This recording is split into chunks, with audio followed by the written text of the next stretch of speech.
turn my mic off. I will find you. How's everyone doing, man? Hope everyone's having a good night, good day, good night, good afternoon. That's the one.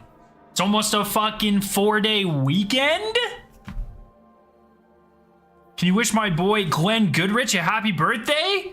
Well, happy birthday. Who's Glenn? Is that, one second, let me Google this real quick.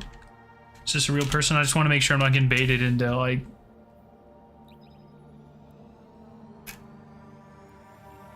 Well, Glenn, if you're a real nice person and you're not like an evil person or anything, happy birthday. I just don't want to get baited into like, I don't know if that's like a bad person or anything. Do you think Bungie will sell the Destiny IP?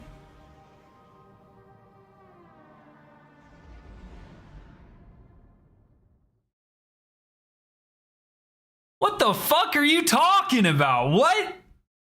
Hello?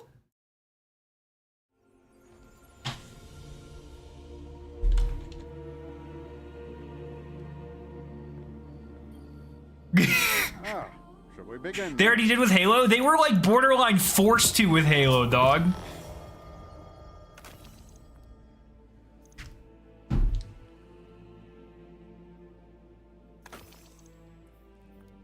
What the hell? Some of you guys are wildin', man.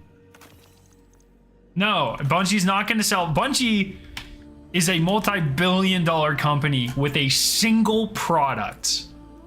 They're not going to fucking sell the single product. Transfer. You guys are giving me a headache, man. Hello, Guardian. Welcome. Current state of Destiny, they might as well be forced to sell Destiny. No! No! Do you know how products work? No! No, man, no! No! No! You don't sell things when they're doing poorly. You sell things when they're doing great.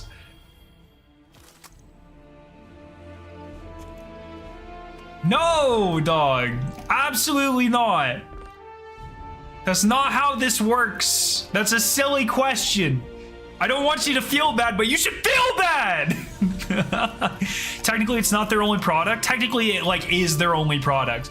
They haven't made a cent on Marathon or Matter yet. So yeah, it is their only product. No, they're not fucking selling Destiny, dude. You're a bot. Don't feel bad, but also feel bad. It's all right. Everyone has silly questions. Might as well be. Oh, not reading that. Hey, dude, my son Eli loves watching your streams and you helped him push through his chemotherapy. Holy shit, dude. That's a lot. Okay, well, Eli, I'm glad you're doing well. I love your face. Thank you for letting me know that. That's amazing. And dude, hopefully you kick its ass. I'm sorry you have to deal with this, but you're fucking awesome, dude. Oh, you're freaking awesome, dude. Sorry about that. Sorry, Eli. Love you guys. Oh, man. Okay, let's read the TWAB. TWAB time! Big TWAB. Big TWAB on one thing. If you remember the Season of Plunder, when the game would lag on giving rewards, that's what they're trying to fix? Yes. Yes. That is what they have been trying to fix for a long time. They've been working on fixing that and it causes a lot of issues in the game. It has caused a lot of issues, even before Season of Plunder.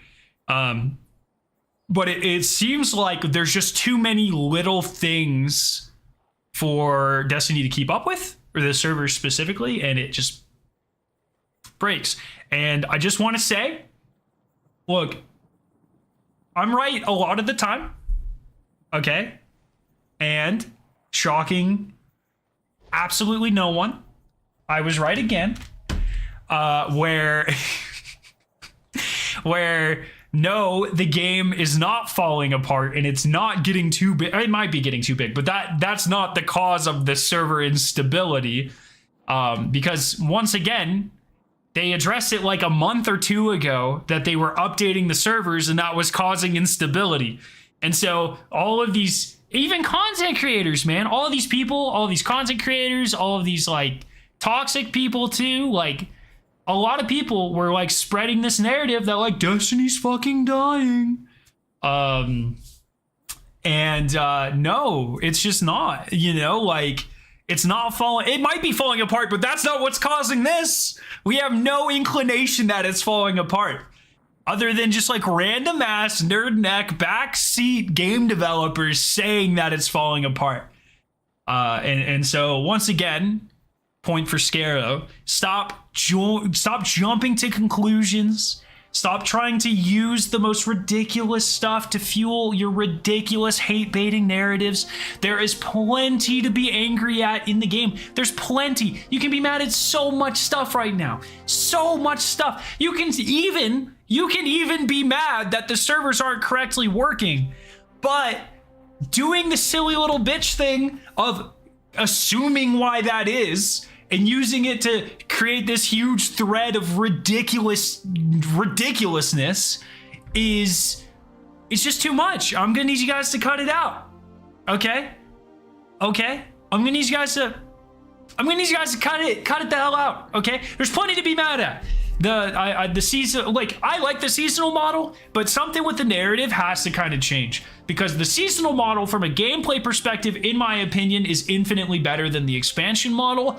But it undeniably, in my opinion, hurts the narrative just in terms of pacing. So while I'd say about 50 to 60% of the narrative stories we get, maybe 70 if you count every season, a lot of the decent stories are dragged down by the fact that they are paced slower than a snail or something. I don't know. They're just awful. Okay.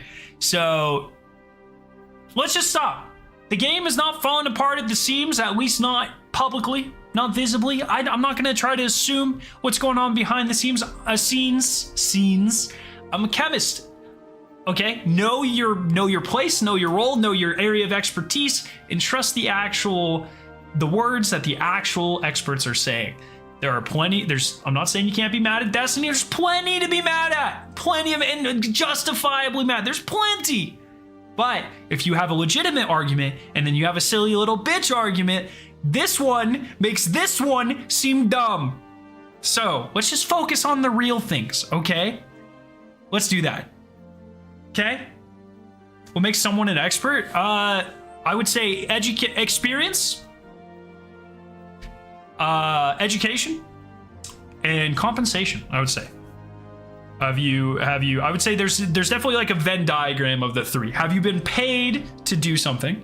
Have you gone to school or certification school or anything to do something? And have you done something for a long time? And I feel like there's a nice little overlap somewhere in there. You don't need all three, but I feel like you need at least two. You need to have learned about something and done that thing for a long time. You need to have done something for a long time and been paid to do that thing for a long time. Or you need to have gone to school for something and been paid for something, but maybe you're kind of new. Oh, that's not really an expert, though. I think experience is really important there. In chemistry, how, like, from a PhD perspective, just to give my thoughts on that question, that's really interesting. Like, what counts as an expert? I think you have mastered a topic, not when you can regurgitate information about a topic, but when you can apply concepts from a topic into new situations. So like anyone can read a book and go throw together chemicals in a lab and do chemistry, but a true chemical expert, an expert of chemistry, is someone who can create new like novel ideas or like explore novel areas, like that sort of thing, right? So it's the ability to think more creatively on a topic, I think, shows expertise of a topic, if that makes sense.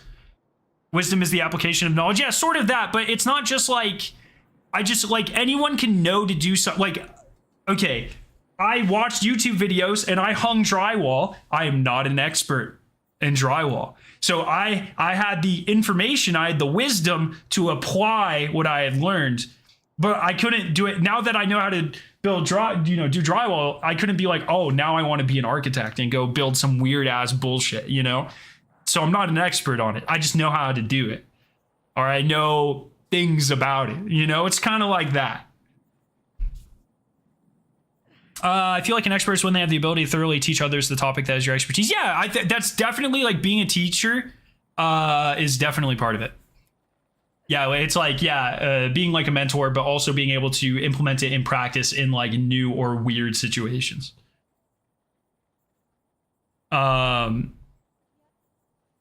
So, contrary to popular belief, myself and most other content creators, I will say, at least in the Destiny space, do not appear to be experts in game development.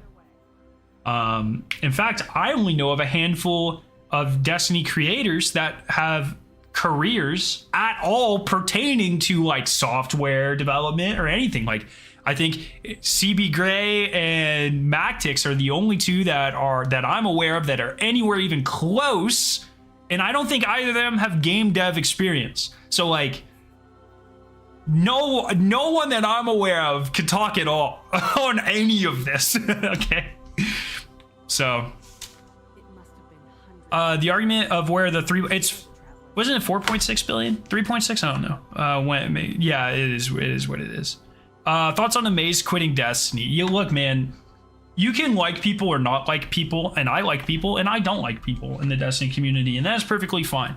Maybe there are vibes you don't like, maybe there are vibes you do like. Maybe you think I'm an asshole, maybe you think someone else is an asshole, and that's perfectly fine. I definitely know there are prominent people in this community that I do not like, but there's a difference between not liking someone and being like an actual shit human being towards someone.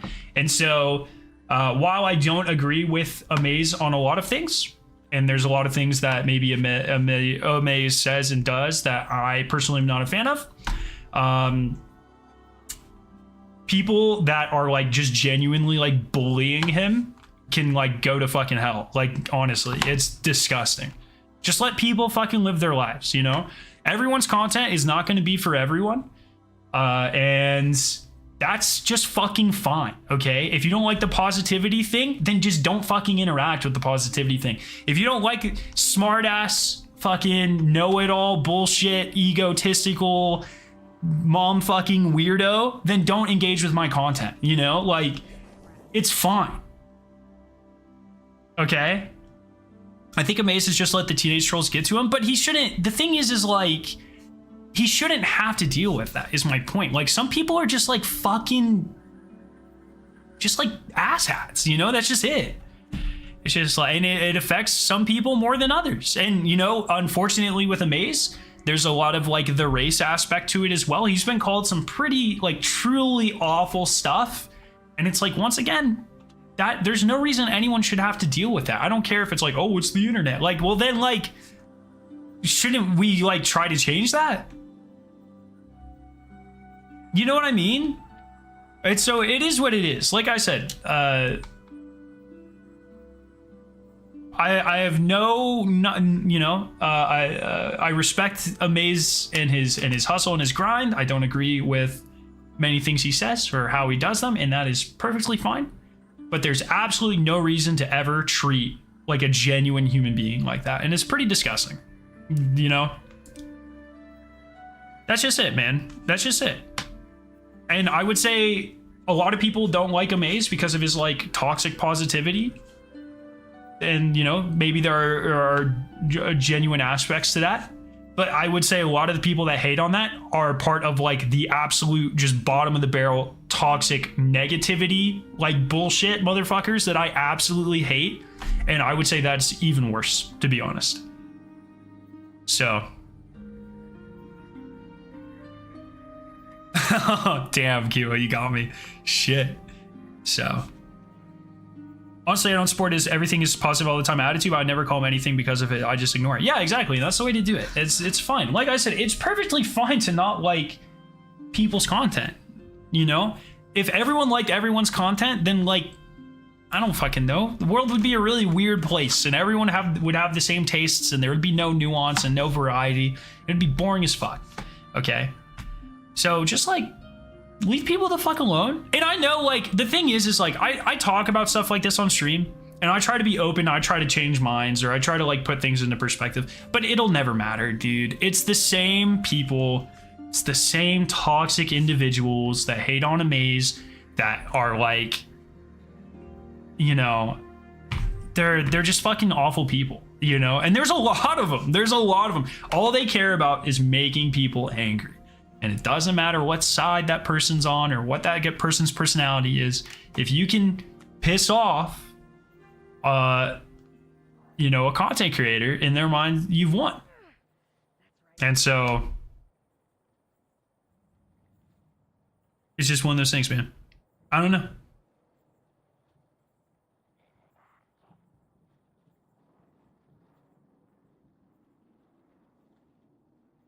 They literally make it their whole personality, making fun of him. It's so cringe. Yeah, dude. And it's some people just take it too far, you know? That's enough. It is. I feel bad for him. I'm sorry for him. I hope he, you know, has fun and finds success on whatever platform, doing whatever, you know? He's obviously a very talented individual. This is need to know. But, you know, unfortunately can't change it. Some people are just like keyboard warrior bitches. Like, that's it, you know? So that's what I got on that. I wish him all the best.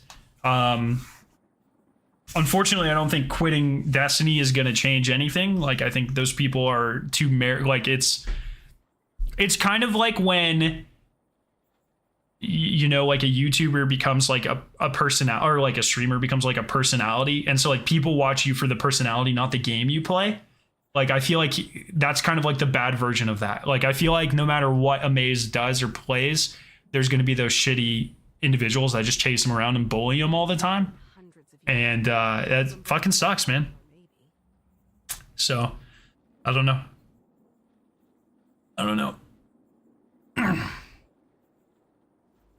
It is what it is.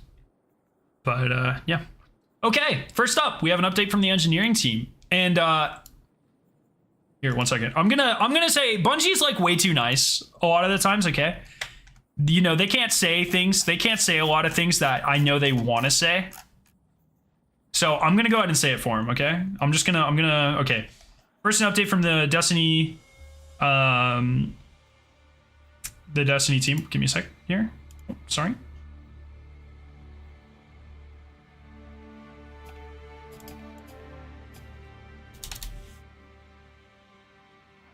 You're all fucking idiots. You have no idea what game development is. Shut the fuck up, nerds. God damn. Fuck. There you go. So I fixed it. That's what Bungie wanted to say. And you know, totally get it. There you go. That's the real version of the TWAB right there. So there we go. The services that power Destiny 2 are a critical part of every player's experience. We're committed to improving stability and reliability long term. Last month, it's only been a month. How did people forget this fast? You know, I'm not trying to say be negative all the time, but there's a time and a place to express constructive criticism. The problem is, yo, what's up, Brian? The problem is, Two-Faced, is people have zero idea what the fuck constitutes constructive criticism. You know, people will be like, oh, you're bad, clown emoji. What? I'm being constructive. Like, you know, it's lost all meaning and all nuance. It's a bunch of fucking word salad. No one knows what the hell they're talking about. You know? Last month, we spoke about the backend upgrades we implemented to prepare for the Year of Lightfall and service stability issues that have recently affected players. You don't need a comma there, actually. This is not an independent clause. This is a dependent clause, so... Because this wouldn't be a sentence by itself, I don't think you need a comma there. I don't know, I'm a chemist, maybe you do. Today, we'd like to dive into some of the technical details around Destiny 2's service stability and provide a deeper layer of transparency about what we are doing to improve it throughout the upcoming seasons. In preparation for Lightfall and for future large releases, we invested in a wide effort to update our internal services with the long-term goal of improving scalability, maintenance, and levels of support for our service infrastructure. Specifically, we wanted to ensure that we have improved stability during moments or events of high player concurrency. This work resulted in successful launches in both Lightfall and the Root of Nightmares World First Race, which, I mean, very stable, and Ghost of the Deep, which they didn't notice, but I think is equally as, like, good job, Bungie. Both performed more smoothly than prior launches, and we expect that trend to continue for future releases. See, that's a good comma right there. We expect that trend to continue for future releases is a full sentence, so deserves a comma. You see what I'm saying? There we go. However, we've identified several issues with those changes that we are working to correct.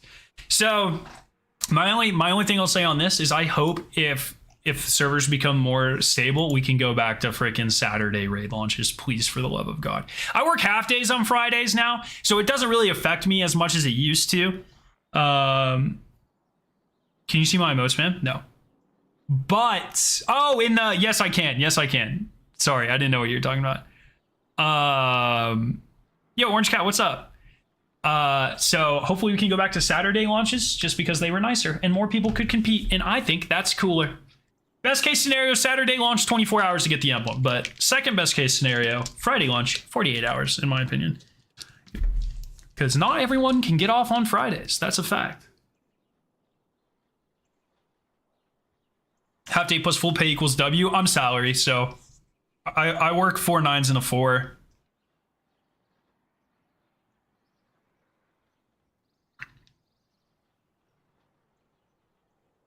I wonder what my fucking hourly pay would be. I bet it would be obscene.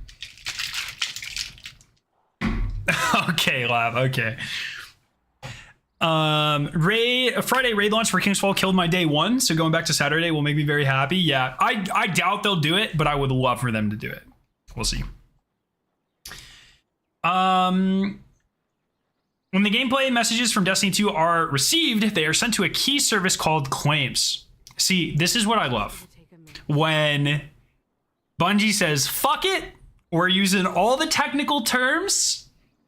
We're just gonna do the thing. And if no one understands, oh, sorry, 1 second. I forgot to turn on my other light. Give me a sec. Sorry. My green screen looked bad. There we go. Fixed. I love when Bungie's like, all right, no one's gonna fucking understand this technical terms. Salary pays the get fucked loophole. Maybe in like lower paid jobs, but I get so much leeway because I'm on salary. It's just not even funny. I just kind of vibe. Thoughts on the 100K emblem? We can talk about it. I don't know. I don't really care that much, but we can talk about it because I've seen a lot of people like, oh, but like, I don't fucking care. I don't know. Yo, Will, how you doing? But what do I read? I'll reread this just because I went off on a tangent and this gets technical, okay? When gameplay messages from Destiny 2 are received, they are sent to a key service called Claims, which then routes them onto the server that is responsible for your player data. This is an essential service for keeping the client and server in sync during every moment of gameplay. As you can imagine, this means that Claims handle a tremendous amount of volume, routing every single kill, orb, or unit of Glimmer in Destiny 2 to the correct recipient. And so, I guess if you would allow me to kind of maybe use this information to draw problems into the game, or correlations to problems in the game, it's this one service that is responsible for not only all of this, but I would assume, could be wrong, but I would assume bounty and triumph progression as well as like activity completion.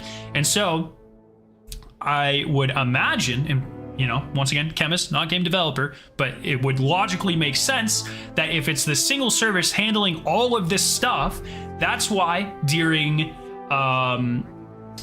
Seasonal Plunder, during the catch crash activities, where if there's too much glimmer on the ground, or like you were completing too many bounties, or if like your weapon levels were going up, it would sometimes just be like, nope, you didn't complete the activity, because I assume this claims service is just getting like too backed up and it can't catch up by the time the activity completes, meaning you don't get the progress for it. And we saw that happening with Gambit last season, I think.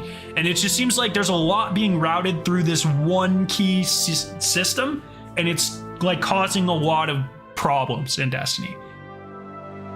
Why wasn't this happening before Beyond Light? DCV sounds like the culprit here. This better be a joke.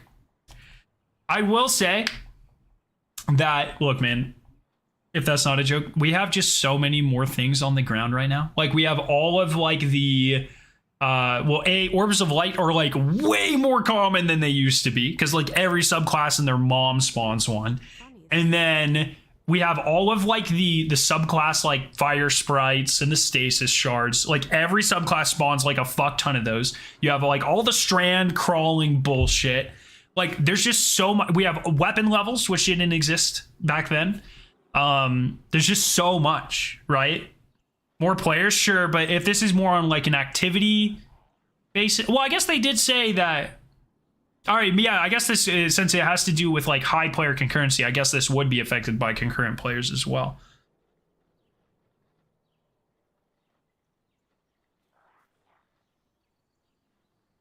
Codsith, I assume that's a joke, but just to be clear, everything that all the fundraising from Bungie Day actually goes to the Bungie Foundation, which is a completely separate entity from Bungie and is a non-profit organization.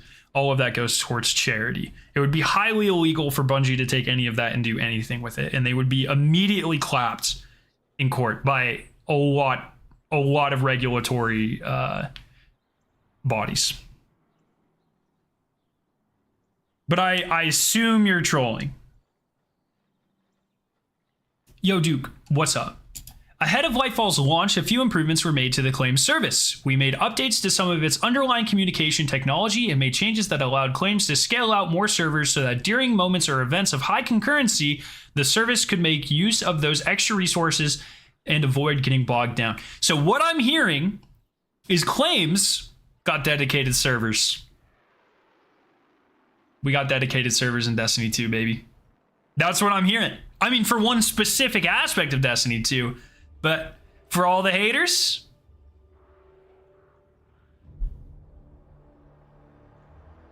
you know, Destiny got dedicated servers before Marathon. That's all I'm saying, baby. Let's go. Lab, care to weigh in on that? While the updates achieved our scale goals, we discovered issues around the service's error recovery functionality.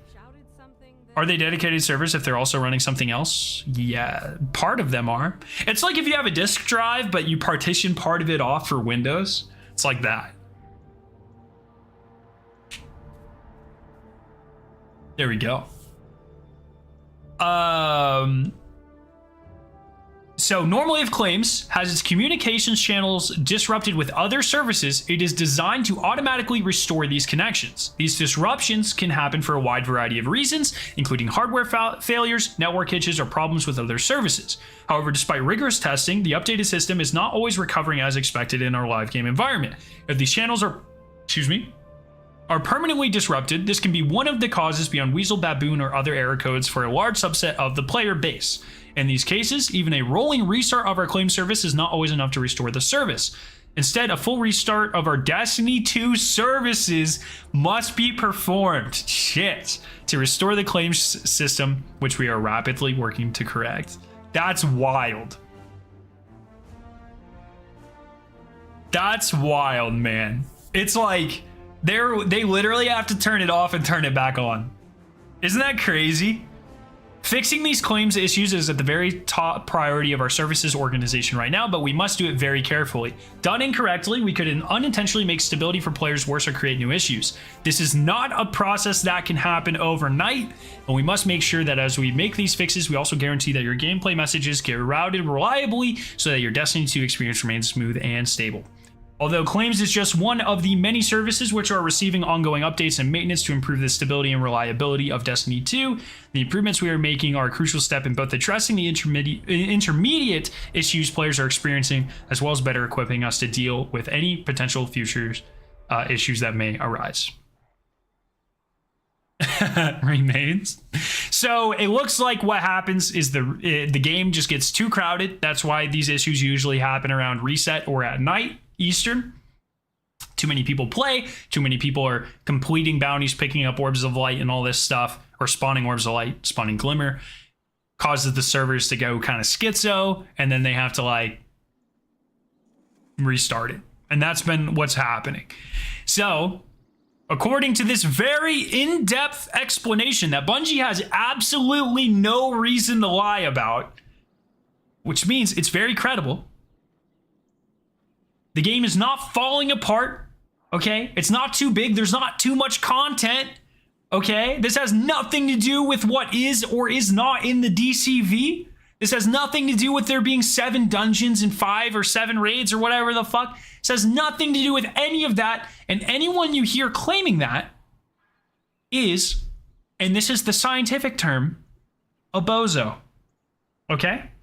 As we have been saying on Twitter, on streams, Bungie is trying to improve their services to make things more reliable, and that can be dangerous. You know, and it can be tough. This seems like they're trying to replace like parts of a car while the car is still fucking moving, right? And that is crazy. And so good luck to them. Yes, server issues are still annoying, and I think you are well within your right to be aggravated when there are service interruptions. That's fine. But to get a couple things clear, this is not due to the game being too big. This is not, well, it is, but it actually, oh my God, where's my fucking Bungie haters, by the way? This is literally caused by too many concurrent players. This is literally caused by Destiny being too popular. So all of my, oh, Destiny is dying, dead game. You're fucking idiots. God, it makes me so happy. Makes me happy, dude. Anyways, so that's all cool. There was another thing I was gonna say, but I don't know if I can remember what it was. I don't remember what it was. I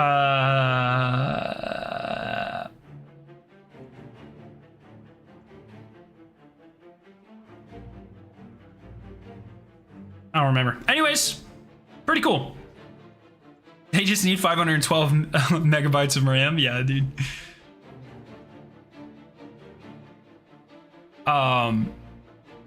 So hopefully they fix all of these things, and then we can have really smooth launches for the rest of forever. I mean, the launches have been pretty fucking smooth recently. Like, what was the like Watch of the Spire was the last thing that was kind of a problem, and we had already completed the dungeon at that time, so I don't really care, to be honest.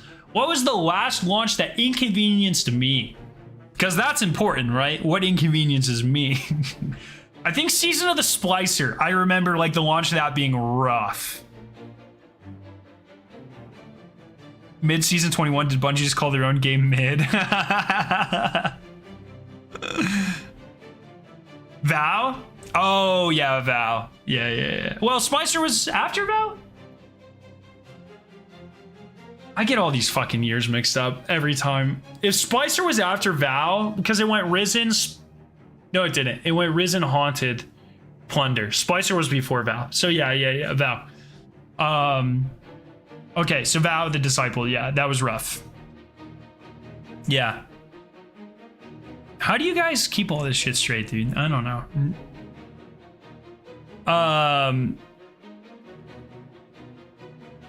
Yeah. Any news about Marathon?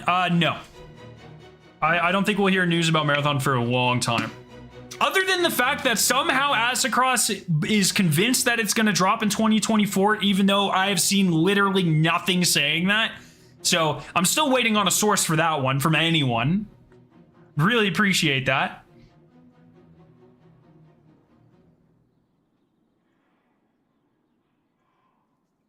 Redeem got really screwed by Vow issues. Yeah. Love the Redeem guys. Good friends with a lot of them. But like, so did most people. So it's all right. I don't think anyone was like that much worse, like targeted or affected by those issues than like anyone else. You know, some people got kind of lucky. I think my team got kind of lucky. where it put us right at the first encounter. But like, you know, it sucked, but it's also like, it sucked for a lot of teams. Okay.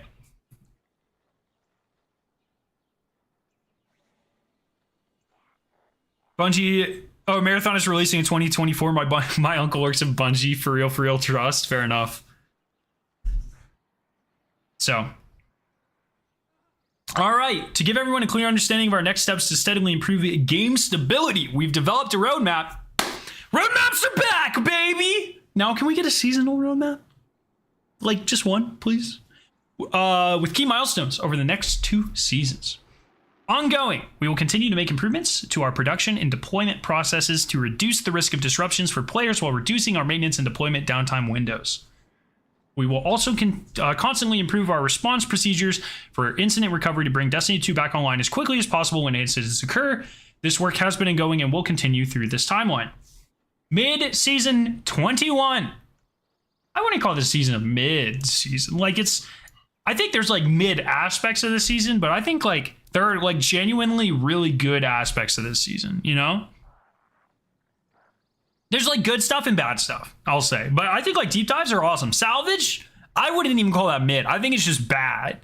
Fishing, I think was like a really great idea, but implementation and like the forced grind kind of mid. But I stand by it. I really like the exotic quest being tied to fishing, and I do not care. I'm not backing up on that one. I don't care. Can't make me. Cannot, will not. Okay? Yeah.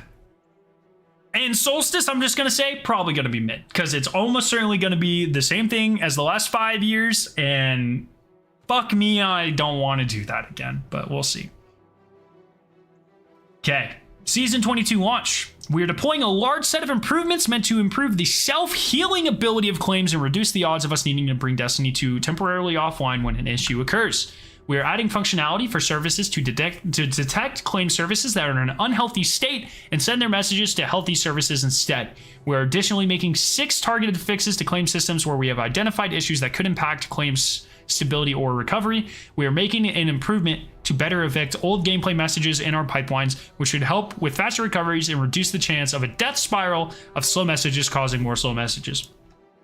The idea of doing this is fucking crazy. Like, if you think, right, if you think about all computers being binary and like all code being binary, and then like, you know, you build things with binary, you know, like engines where you can then like use words and letters and characters, right? And then like if you put me in front of like a machine, a server, and you were like, add functionality to detect claim services that are in an unhealthy state, and then if they're unhealthy, then take those messages and send them to other services.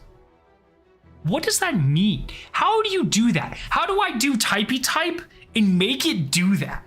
You know, that's fucking crazy. It's actually insane that you can do that. What do you mean by that, Lab? Like, how? How do you do that? I don't understand. How do you code something to be self-healing? How do you code something? What does any of this mean? You know what I mean? This crazy, dude. None of this makes any sense. How do people do this? How did anyone, not only how do people do this, how did like the first people to do this discover or invent how to do this?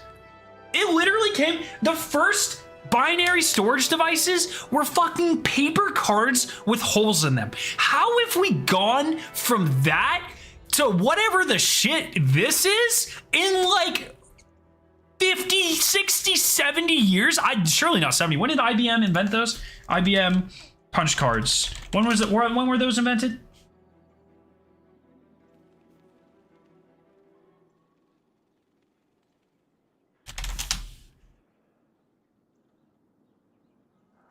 Oh shit. They were, oh god. They were made in the 1880s and 1890s. Is that true? What the shit? There's no way that's true. Yeah, around 1900. What? Okay, in 120 years, how did we go from that? How did we do that? Got it.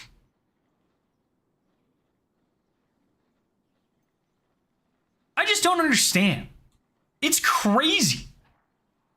I can make any polymer you tell me to make right now. Well, I mean, in you know, if you give me a reasonable amount of time. I can put together small molecules in a controlled environment and purify them and all that sort of stuff. But this shit right here is black magic, and we should anyone who can do this is a fucking witch, and we should see if they can swim. And if they float, they're witches and they should be burned at the stake. And this, like, it's crazy. This is unholy. This is sacrilege. No, it's amazing. It's actually amazing. You know? Think about it like this, Scaro. Some dude invented the way computers worked, and then some dude made a layer to translate it from X to Y. And then some dude invented another layer. Yeah, it's crazy. How does that happen? I don't understand. It's insane. Like, I understand what they're saying, but trying to, like, picture it, what the fuck? You know? I don't understand. We're also deploying improvements that will help us make Destiny 2 services even more robust in the future. Hey, oh my, Destiny 2 is ending! Bungie's ending Destiny 2! Ah! Where you at now, baby? Why would they be investing in this if they're ending it in fucking... give or take 6 or 8 months? Huh? Weirdos? Fucking weirdos? We're adding improved support for targeted chaos testing against our servers. Chaos Testes was my nickname in high school. Allowing us to simulate different failure modes for our services. We're adding more logging for non-claim portions of our messaging pipelines to detect other issues that could lead to connection problems for players. Finally, to reduce the odds of introducing new problems with these changes, we are also updating and expanding our claims unit test. This is an automated testing that verifies code is behaving the way we expect it should. What the fuck?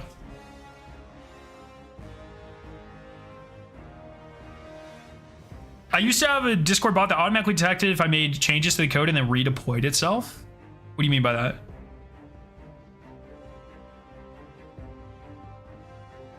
Oh, dude, size a hater. Oh, God. Oh, God. This is crazy, man.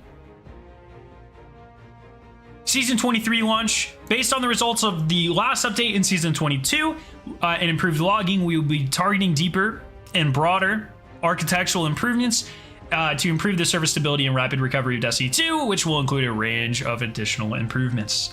We hope this sheds new light on what's been causing recent stability issues, the methods we are using to track them, and what we're doing to improve the game's stability in the short, long, medium term. I fucked that up. And when we're expecting those updates to go live. Please note that some of these changes will be structural in nature and could introduce additional instability as we initially roll them out. As always, we will work to minimize this risk with deep testing and around-the-clock monitoring, and will implement the most appropriate responses needed to get everyone back online as quickly as possible when instability occurs. Our goal is to give Destiny 2 players the best possible experience, and we look forward to seeing the results of the work we've been doing since Lightfall's launch to improve stability. Thank you for your patience and feedback as we work towards achieving milestones above. I think this is a comma splice too. As always, we will work to minimize this risk in deep testing around-the-clock monitoring, and we'll implement, because we'll implement the most appropriate. That's if it said, and we will implement, that comma would be fine, but I'm pretty sure that's a comma splice. I'm just saying. I'm a chemist and all that, but just saying. But then they use a good comma down here. Just saying. Right here. That's a good one. That one right there. That's a good comma. So it's kind of crazy, man. I can't even, this is so much like research, except when I do research and something goes wrong, nothing happens. But when Bungie's doing research and like fixing problems and like addressing things and making new things, it like directly impacts a product that like hundreds of millions of people play. Maybe not hundreds of millions, but like a lot. That's crazy, like millions. That's insane. I couldn't imagine doing this. It's way too stressful. Yeah, Tromar, you got that. If I added functionality, it would automatically pull the new functionality the server is running on and restart it with the new added more better super cool functionality. It wouldn't normally do that. Imagine if Amazon went down for hours at a time, dude. Rejoice. No, I'm just kidding. Yeah, this is crazy, man. Now this right here, good change. Also, I do this kind of thing on my thumbnail a lot, where I'll do the split. I do it all the time. And I really like what they did here, the subtle little... So I usually just put black bars between them and blur them a little bit. Show you an example. Let me show you an example. Like here, like, see, just a black bar. I didn't even blur them here, but just a black bar, right? By the way, these thumbnails, this thumbnail design that I've been using for the rank videos fucking hits. Like, I think it looks great. So sorry, just to self-brag a little bit. Reinventing the wheel again, you know? I gotta keep changing the way I do thumbnails because people keep copying the way I do thumbnails, and it's really annoying. But here what they did where they like took a portion of it and they just made it a little brighter. Really, really good idea. I might take that. That's like an artistic touch I like. So you might see that.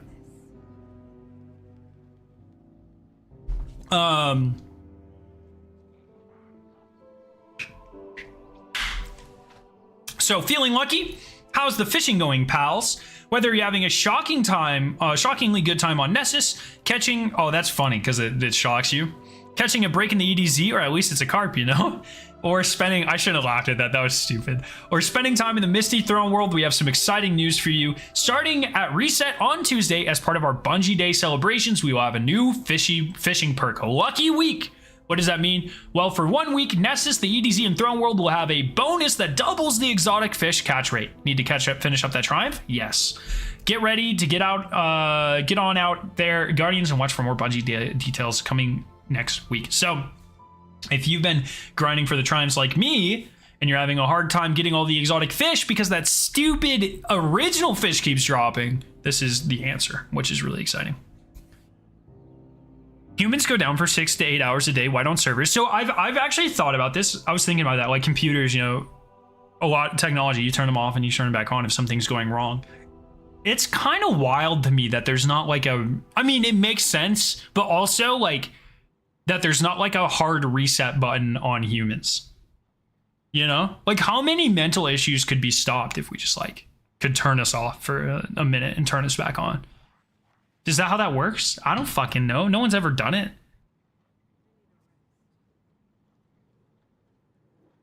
There is? Oh, God.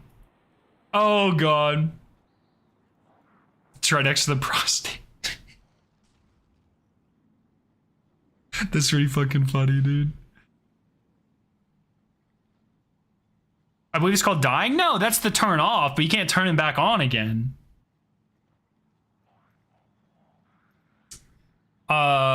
Should we watch the cinematic again? Do we want to watch the cinematic again? It was pretty good. Or no? Have we had enough of the good cinematic? Your guys' call. I'll let you decide.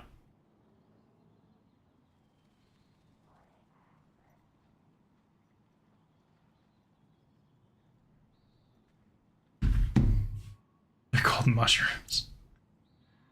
What's the computer equivalence? What's the computer equivalent of LSD?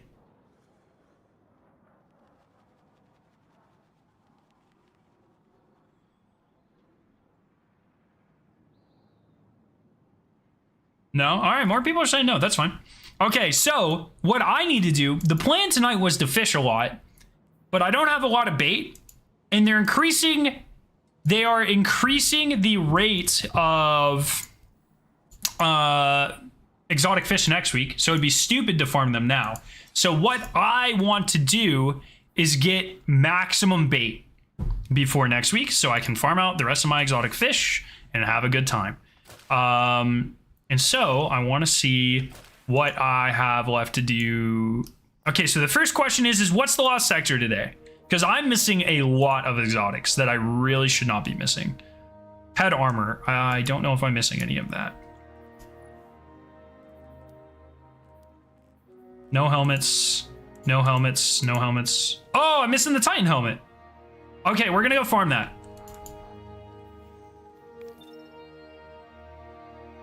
And then I'll probably do salvage. Want to join me for the Shadowkeep campaign? No, I really don't, actually. I thought about it. I was like, oh, that sounds awful.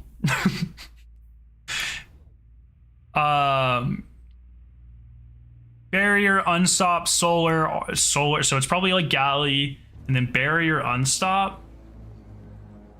Unstop, hand cannon, easy, barrier, clay. I'm not using a fucking clay.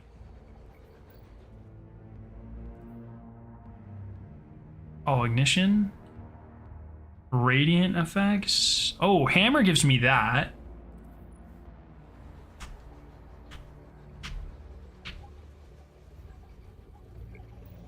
Strand Titan. Oh, I could do that. That's a good point. Wish Ender? No, not over Galley. Disgusting. All right, we're gonna try this. I'm gonna do. I had an idea and you made me forget it.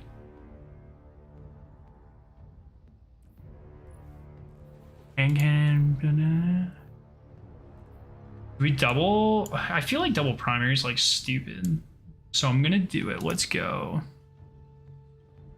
Where did those go?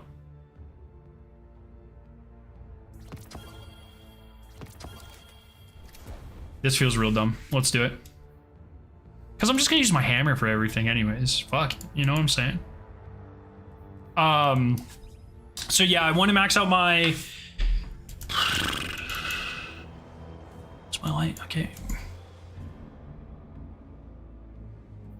Oh my god, I'm only plus 14. I have to get to plus 20 before the season ends. Holy shit. I need to max this out, and then I still have a couple more triumphs I need to do. I need to max out my fish. Did I finish all of Defiance? I think I did. Okay, I finished all of this. I still have to do a couple bounties on New Muna, I think. Oh, shit. Did I complete it? I actually thought I still had to do this. What?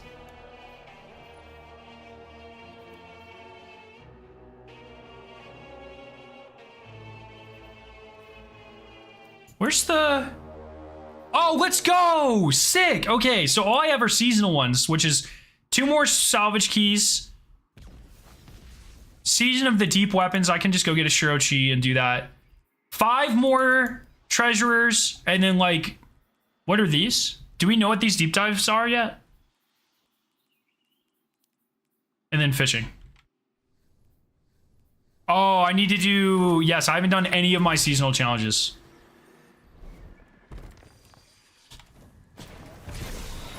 I mean, good name? Good name, I think? When I see a name like that, I'm like, oh.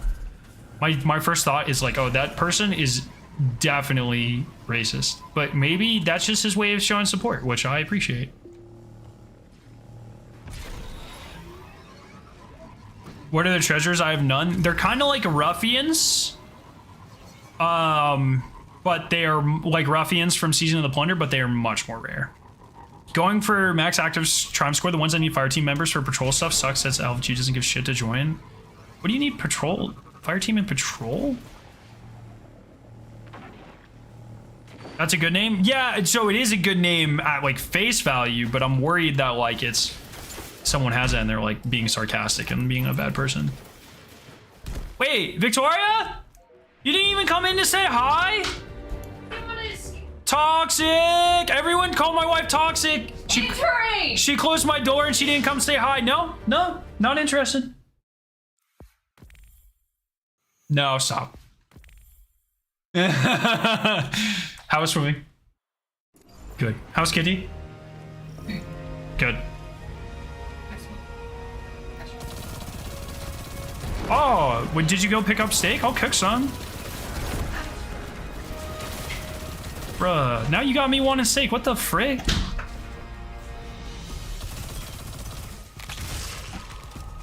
Bruh, I just heard my door close.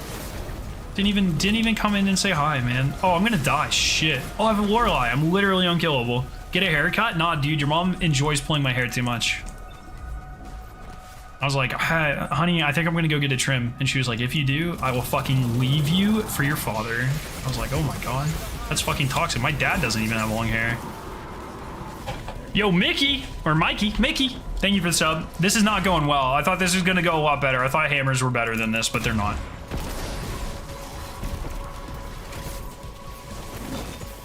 Oh my god, this is like straight up fucking bad. I should have listened to you guys. This is probably because I've been slacking on the seasonal content so much. Like, I'm only plus 14, like, fucking casual. I have Radiant, so wait. So that should break that, right? Oh, cracked. Oh, I don't think I put on mods to find more ammo.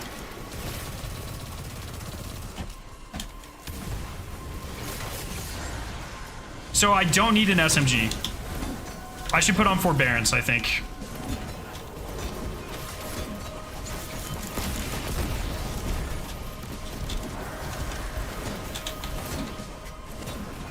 All right, this is going a lot better now. Now that I got the loop down, I think I should have Forbearance on though. What's your rally level? Max plus 14, so like 24 or something.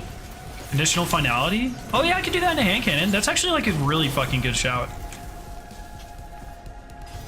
No, no it's not. I want to use Galley. Bad shout.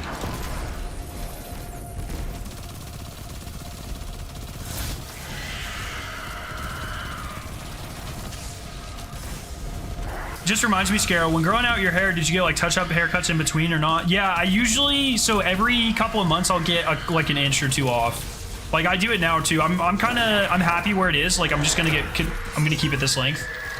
But yeah, about, I don't know, every 3 or 4 months, I'll just go and get like an inch or two off and then go from there. Mom's like pulling your hair? Yeah, dude. Like some of them, I guess. I don't know. I'm not there, Mom. I don't fucking know. Yeah, I'm running this on Mastery.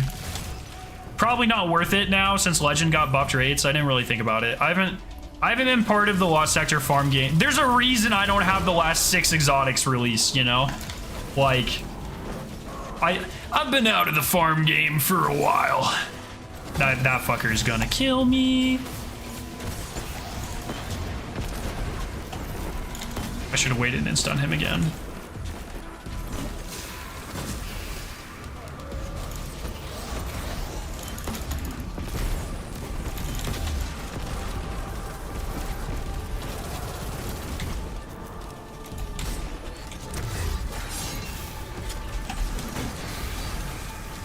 Oh shit!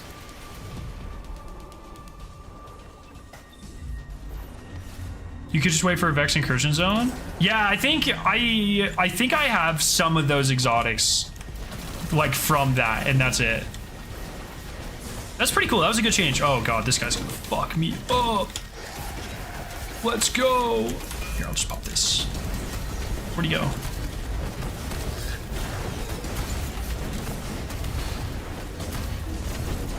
I'm probably about to get the world record on this, actually.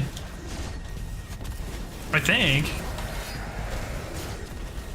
I'm pretty close. Last I checked, it's like 7 minutes. Maybe 9. Oh, God. Oh, Jesus. I really, also not having the heavy mods on, really stupid. Really dumb. Big dumb. Then X sub 2 minutes. Oh, wait, no way. That's insane. I think I'm too lazy to min-max like that right now, but that is crazy. I don't have any way. Okay, I'm just gonna kill this fucker.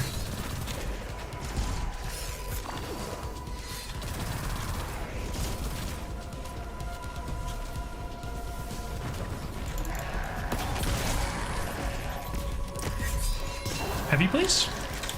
No. Okay, I was about to be pissed.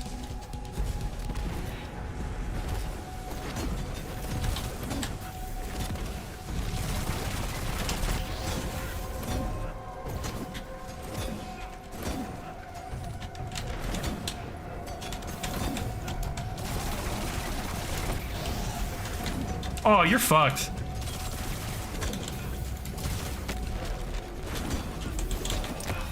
Heavy? This boss is gonna be a piece of cake, dude. I'm gonna one-phase him. Yo, Paleo, what's up? Is that the mini tool? Yeah, I just wanted something solar, but I think it was a bad move. You've never seen a Vex Strike Force? You should follow. There's an account on Twitter that tweets every time there's one. Turn that, get that shit notifications on. Easy. All right, give me heavy ammo, please. That's so toxic.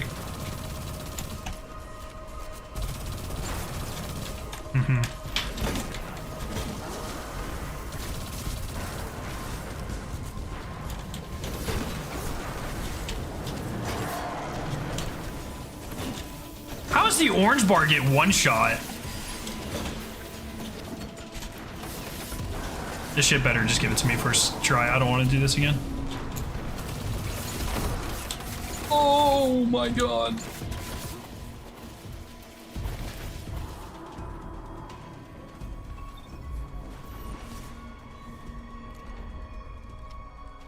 Okay, watch this. I'll have my super for the boss. Everything's gonna go super good here. Like this champ here. Boop. Never even saw me coming.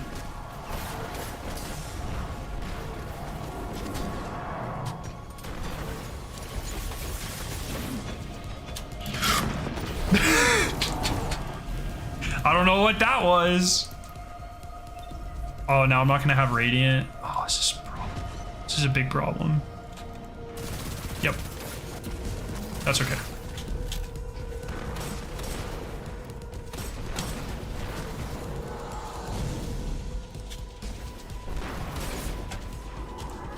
Do I have 1-2 punch on?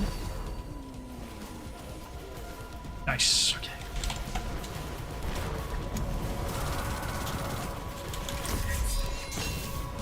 Oh, I don't have any ore.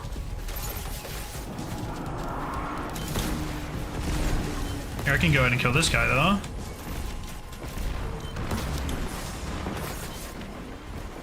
Did you get the Malfeasance Catalyst yet? Yes, I need to do all of those. I'm like a couple seasons behind on the Catalyst. Like all of this stuff, like I'll get this stuff and then just like never do it. I'm like really bad at doing the game right now. It's just been like, there's been so many of these grindy triumphs like this season and last season that have really just been like sucking the life out of me. And I just need to get over it and go like finish a lot of them. All right, here we go. All right, let me get radiant real quick.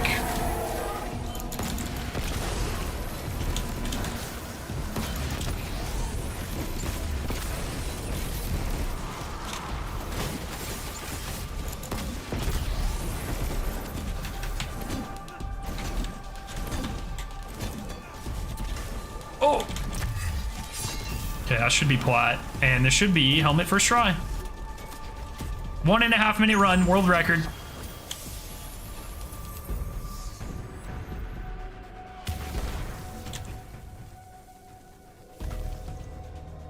Oh, I do have a heavy ammo firearm. Yeah, Hoon, I don't want to talk about it, okay? I thought double primary gave you better heavy drops. Is that better or worse than saying I did it intentionally? I actually don't know. I haven't decided yet.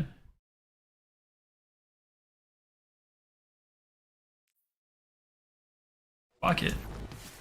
I don't even care. Volt shots goat, fuck you. Trying to get the new exotics. Look, man, I'm not trying to min-max a bunch here. Yeah, I just want one helmet. I just want the one helmet, and then I never want to think about this again. I'm like 3 seasons fucking behind. I don't want to talk about it. It is what it is. I know I'm bad. Whatever. We're gonna do legend now, and we're gonna speedrun this shit. It's gonna be the easiest shit ever. Yeah, I know. I've gotten a couple of them like that, Hoon. But a lot of times I'm like in the middle of something. So.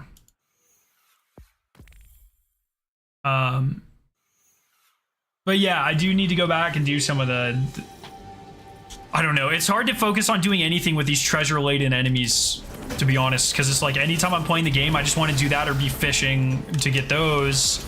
Now I don't have to fish until next week, so that's good. Oh, look at that, dude. See that? One shot. You have 2 open slots on your artifact. I don't play Titan, okay? Yes, I do need to do that. Good shout. Thank you.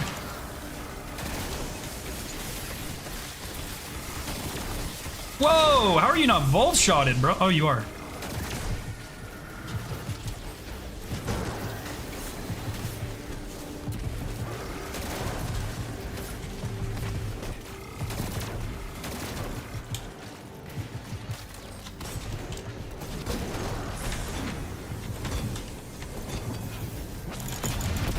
Oh, this is way fucking easier.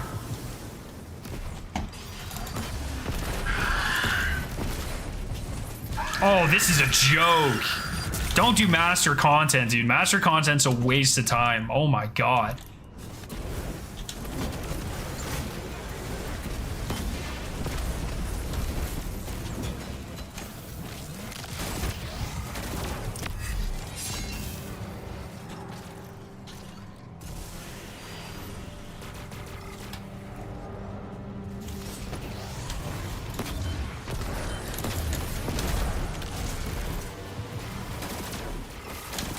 Are you serious? Okay, kill him.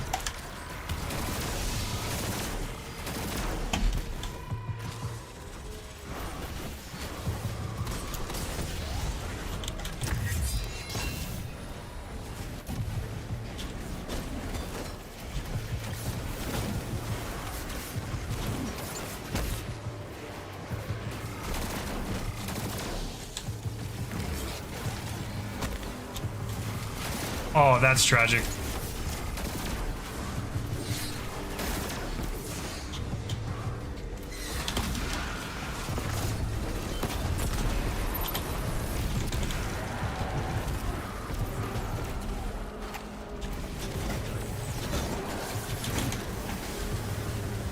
Where's it? There it is.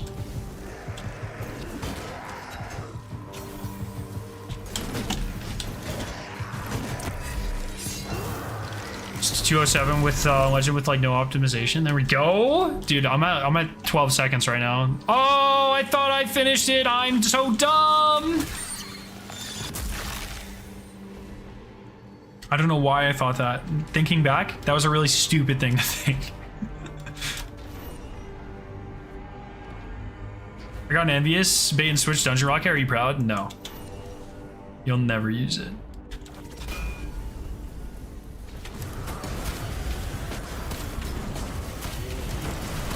How long did you farm for that?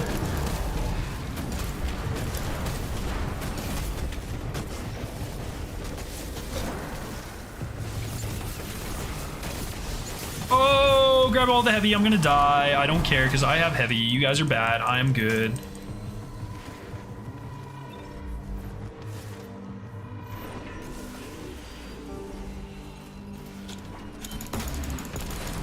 Goodbye. There's at least one champion here I have to worry about. Does Joel break barriers? No.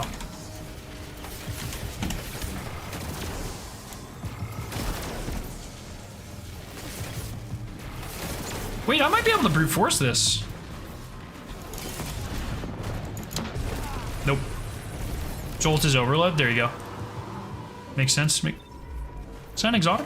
Did I just see an exotic? Is that a brand new exotic? What'd you farm it for? I just want to get the new helmet out of the way.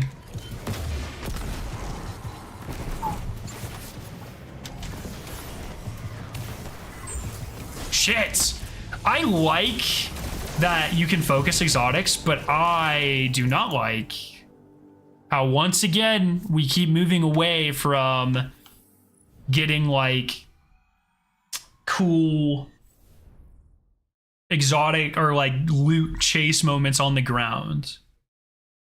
You know what I mean?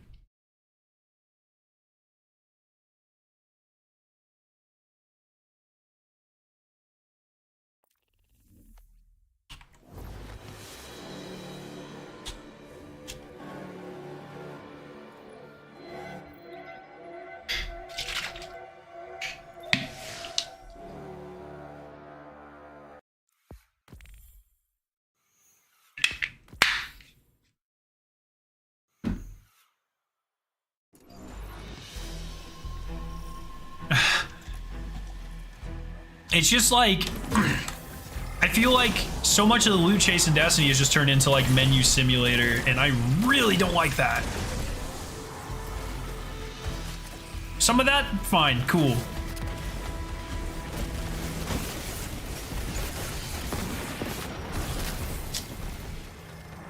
Should focus on the right first and then go for them.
Nah, damn.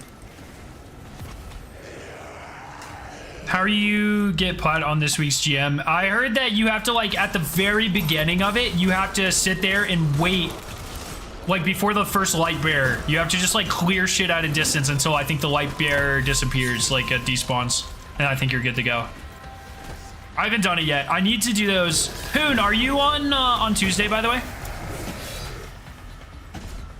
Or are you, your schedule's still kind of...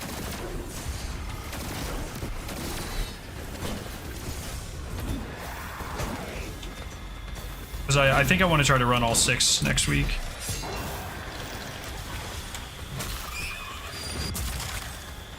Yeah, Hammy, with all the, like, false bans and stuff, that is something that's, like... I've always been a proponent of Bungie completely revamping the appeal system and just, like, being a little bit more open with people. But I don't know, man. It does not seem like they are willing to budge on that. I don't think Tuesdays ever exist for me again. No! Shit.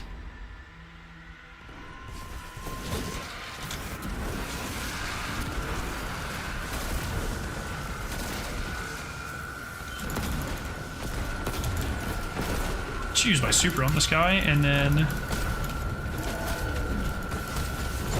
Galhorn the champs.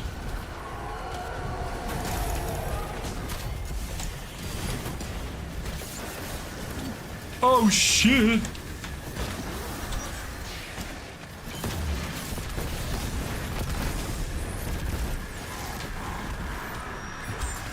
Oh, let's go! Yo, Hammy, thank you for the 8 months.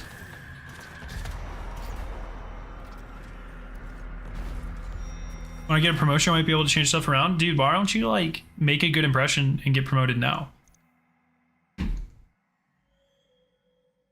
Huh? I will never use this helmet ever. Kind of a juicer. Kind of a juicer. Let's go. All right, so I'm done with that. I guess just let's go run some salvage and, like, get some bait.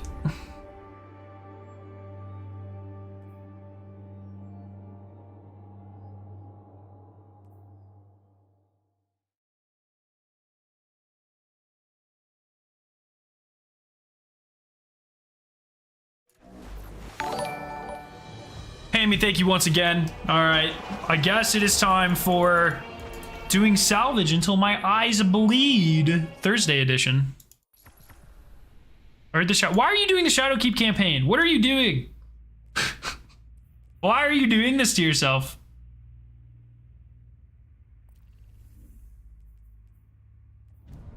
I do statewide IT support for government education thing. Oh shit. Do you understand how Bungie makes servers do things? I don't. I had an existential crisis just like 30 minutes ago about it.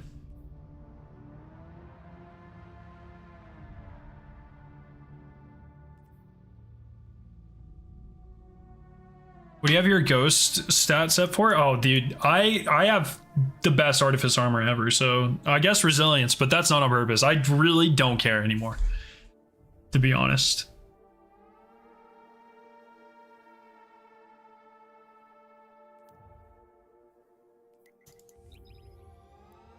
Playing Shadowkeep campaign is pretty much like waterboarding yourself. Jesus Christ. It's more boring than excruciating pain, but close, I guess.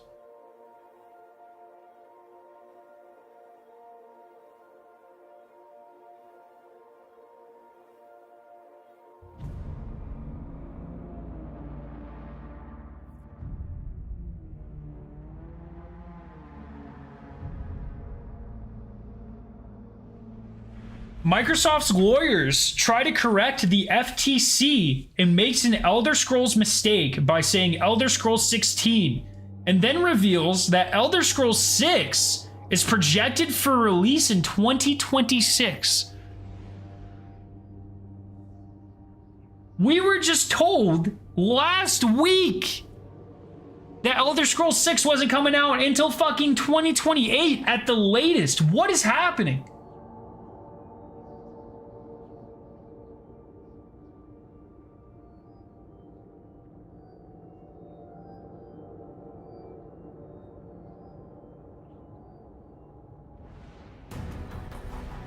What's going on? No, salvage treasure enemies like waterboarding yourself? Yes. I got 4 in 9 runs the other day. I was convinced they improved the drop rate. I was so convinced that they improved the drop rate. Turns out, probably just need to buy a fucking lottery ticket. Yeah, I'm very excited for Elder Scrolls 6. Very excited for Starfield. Very excited for Marathon. Very excited for a lot of things. Yeah, I got 5 in my last 18-ish runs. What the fuck? What the fuck? I have noticed that, like, sometimes they just, like, I feel like the text doesn't pop up. Or it's so fast that I don't realize it. So every time Enemy contacts on the rig. I just go and I just sit there and wait for it. Substantial damage.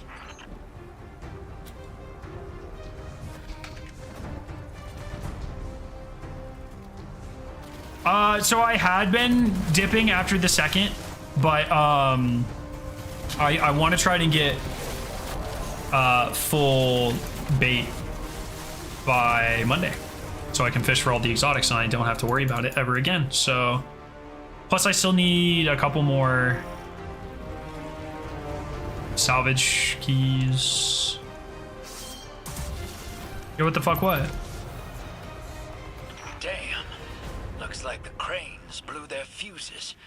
Gonna need you to roll up your sleeves and get in there. You've learned pro stress for each encounter. I mostly just like turn off my brain. Yeah, the Leviathan's still up there. Would you think it'd have gone? I still think Bungie missed a huge opportunity by not giving us a cutscene or a live event where the Leviathan just like sucks the moon. I thought that would be. I still have no idea why they put the helm in space, other than I guess like the Lightfall cutscene. But you didn't need to do that 3 fucking seasons early. It's a little weird. I don't know. I was convinced they were putting us in space so we could watch Callus and the Leviathan give the big suck to the moon, at least part of the moon. That would have been sick. And then the Leviathan would transform into Callus's new ship. I thought for sure that was going to happen. That's literally not at all what happened. You can dupe the wrenches in the other encounter? You can what? Wait, how? Like swap trick? Starfield looks great. It's truly... Aw, shit. I'm on PS5, so maybe an Xbox Series. On the other hand, it's capped to 30 FPS no matter what. Us PC? Yeah. PC's where it's at. Is it fast swap trick or slow swap trick? So are we talking... like... Pit of Heresy? Or are we talking like OG... like... I can't even think of an example right now. Arrival's public event. It's at the end? Okay, I got you. It's Arrival's swap. Gotcha. Yeah, looks like we got some maintenance to do. This old Why don't you maintenance this ratio? I don't know, probably more. Be nice and gentle.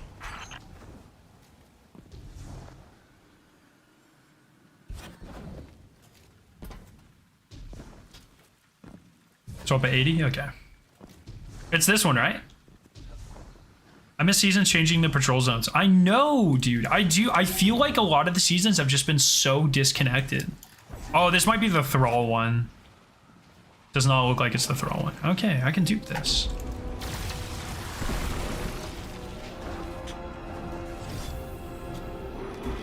Oh my god, it's so slow.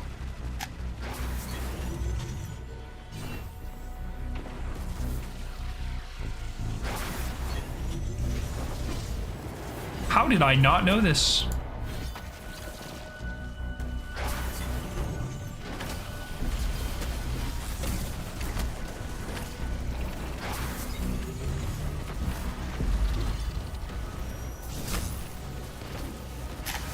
Oh, I fucked that one up.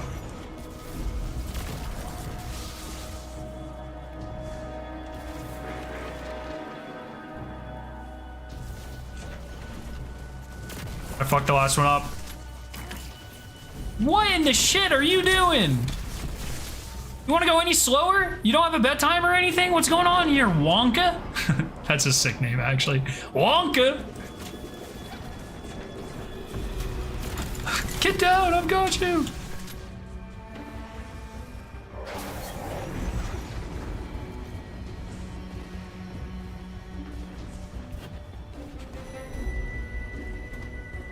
Brother, I did 6 in like 4 seconds. They only needed to do 2! What's going on?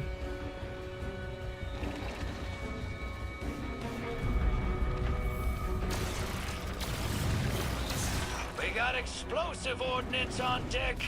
Need you to take care of it, hero.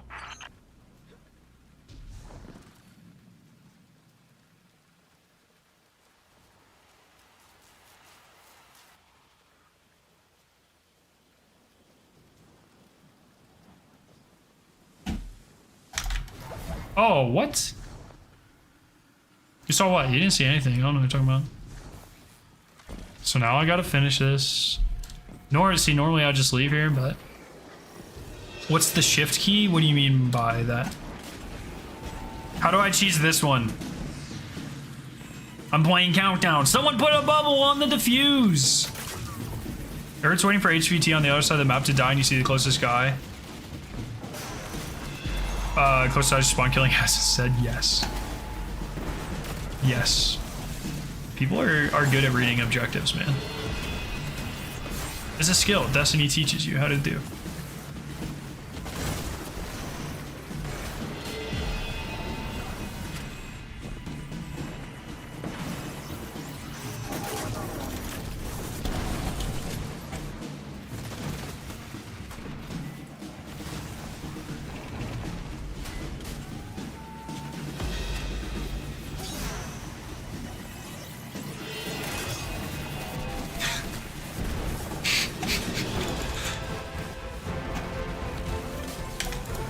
Why? Oh my gosh, they fixed well skating. What's happening? Yo, King, how you doing?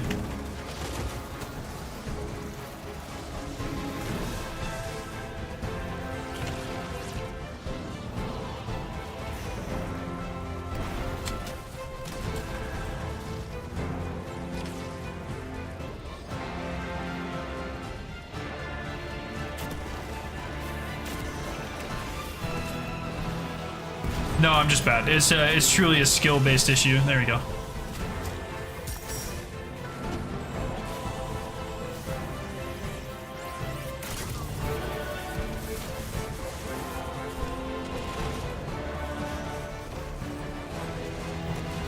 Okay. Oh.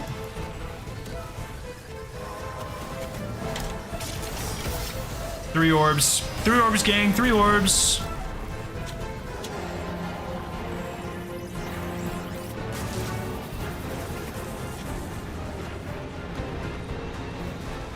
Dude, other half's goated.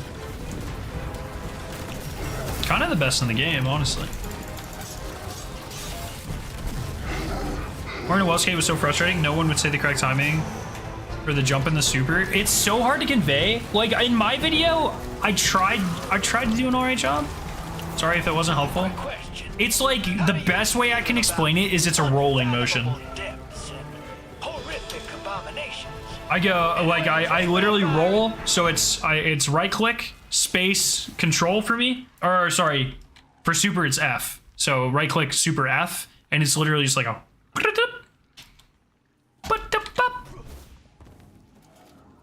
but like fast. Kind of like that. Like it's swing and then jump super at the same time. I have a lot more luck rolling than trying to hit him at the same time. Especially with Shatterskate. If I hit Shatterskate, which is space and control at the same time, I can't do it. It has to be a rolling motion. Something's down here, lurking in the weird. Shake it up. Lurking in the Weird would be such a good band name. You also roll? That's what I'm saying, dude. The rolling motion's GOAT. Da-da-da. And it's not like, it's like barely a roll. Like they're pretty much at the same time. Ba-da-da. But that's how I explained it in my video.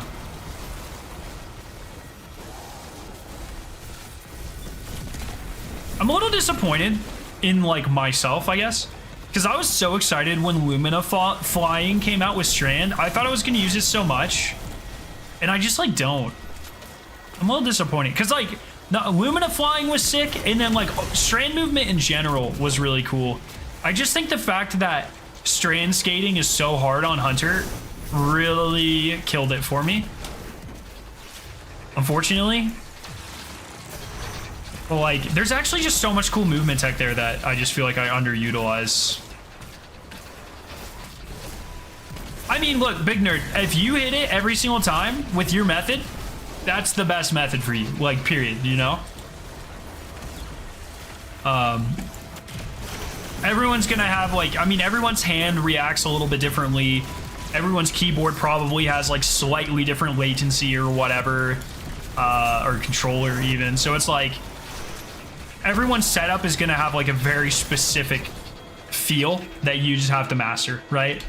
And as long as you find out what works for you, it's fine.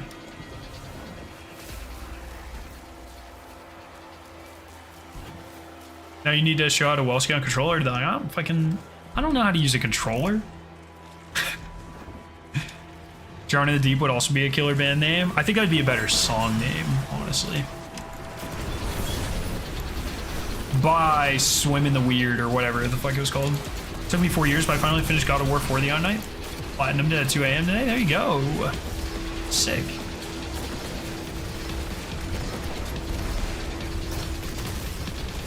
Base controller, or base Scarab fuck controllers. Dude, I just don't. I went so hard into mouse and keyboard that I just lost everything I've developed over like 20 years for controller.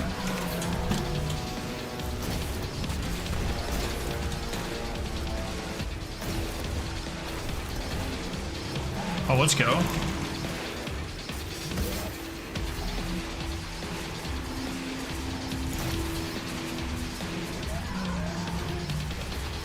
Do you remember when you had to get the catalyst for fucking World Line 0, and like each of the bosses had like a very specific way you had to get it, and like there was the one ogre that looked like this, and you had to like power heavy attack him in the back, which was really hard because World Line's attack doesn't have like, it doesn't have much aim assist. And so you had to like get up on a rock and like sprint and then heavy and just hope you hit the fucking flesh sack on the back of the ogre. That shit was awesome.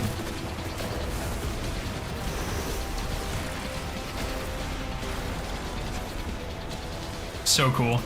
Remember trying to get the Polaris Lance catalyst finished? I just did that on the Leviathan. It never registered the hit. I know. Dude, I mean, like, those days, everything just, like, I know that's, like, just nostalgia at this point, but everything just felt, fuck! Everything just felt so fuck, man. Subtar, what are you doing? Everything just felt so, like, mysterious, and I'm fucking done. Kill him yourself. I don't even care. Kill. Man's, like, at the feet, spinning in circles. I'm getting numbers. I'm getting numbers. Don't do it, Fletcher.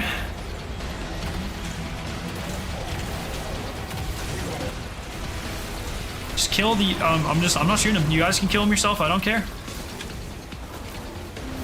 Oh, that's prime. I can't just not take that shot. I know I said it. I was trying to teach him a lesson, but that was just too good. You're pissed? Why?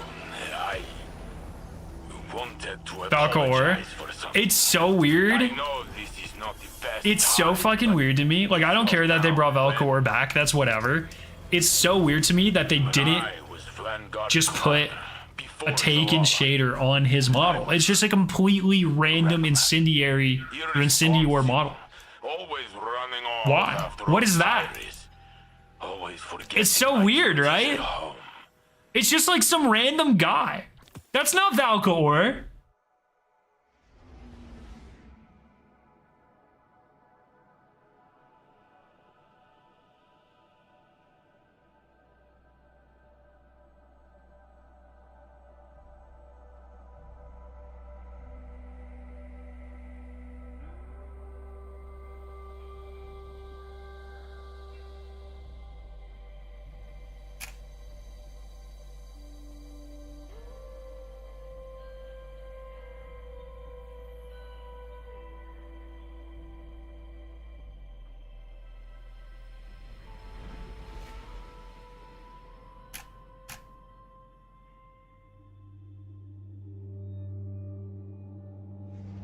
I expect to take in remix of the core theme with the ball spawning out of nowhere to smack him with, dude.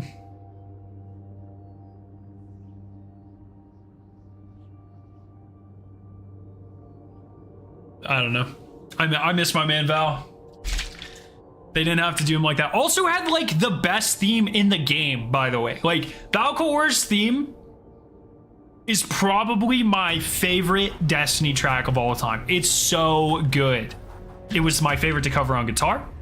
It's just the best. It's just the best, man.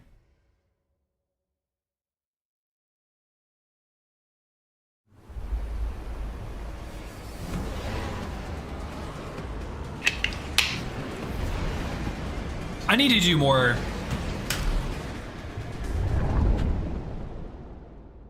I need to do more of that stuff. Now that I have a better like idea and like grasp on music production, I should do more of those videos. You know? Cause like back then it was just like the song and guitar, but nowadays I could actually do like guitar, drums, bass, like everything. That would be sick. I could do such a good job with that, I think. So maybe since I'm trying to do like a ranking a week, maybe I'll try to incorporate all that stuff. Where's your next music video coming out? I got some things in the works. We have maintenance that needs to be done, and this area is too dangerous for anyone but a I've got I have a song I've been working on for a little bit, and it's really good. But it just needs like one thing to pull it together, and I just can't. I can't just quite get it. So, you know, I'm just like. Just thinking, I spent a lot of time like in the car, like, all right, what would work here? And just kind of doodling in my head. I'll come up with something. I had an idea for Zero to Hero. You and the raid team raise someone trying to solo all the dungeons. So we do the raids before, maybe for a future one. For this next one, I'm gonna find a group and so it'll probably be, I forget exactly when my slot is. I think it's next Saturday, like not this Saturday, but the next one. Saturday or Sunday, I think. And I want to try to get during my slot. We're gonna do Zero to Hero dungeons. I have to find people to do it with, but we're gonna do all dungeons in order. Once again, you start with all white gear. You can only use what you get, and then chat can donate to fuck us up. And you know, raise money for kids. Oh yeah. Someone wanted to talk about the game to give stuff. We can talk about this. I've seen a lot of people kind of freaking out about like the emblems.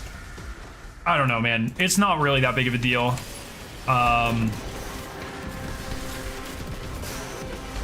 The main, if your main concern, if like you are only raising money to once again help sick children, and like your main concern is how an emblem that you can earn looks, like probably a bad person.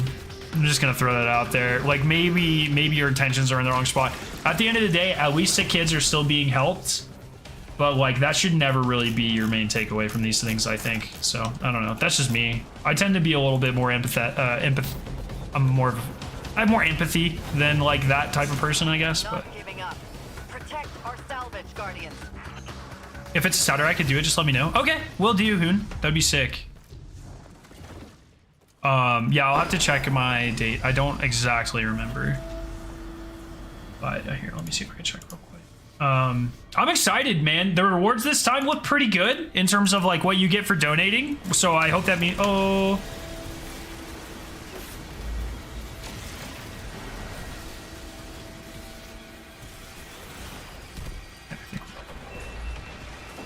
Sorry, one second. Let me see if I can find the date real quick.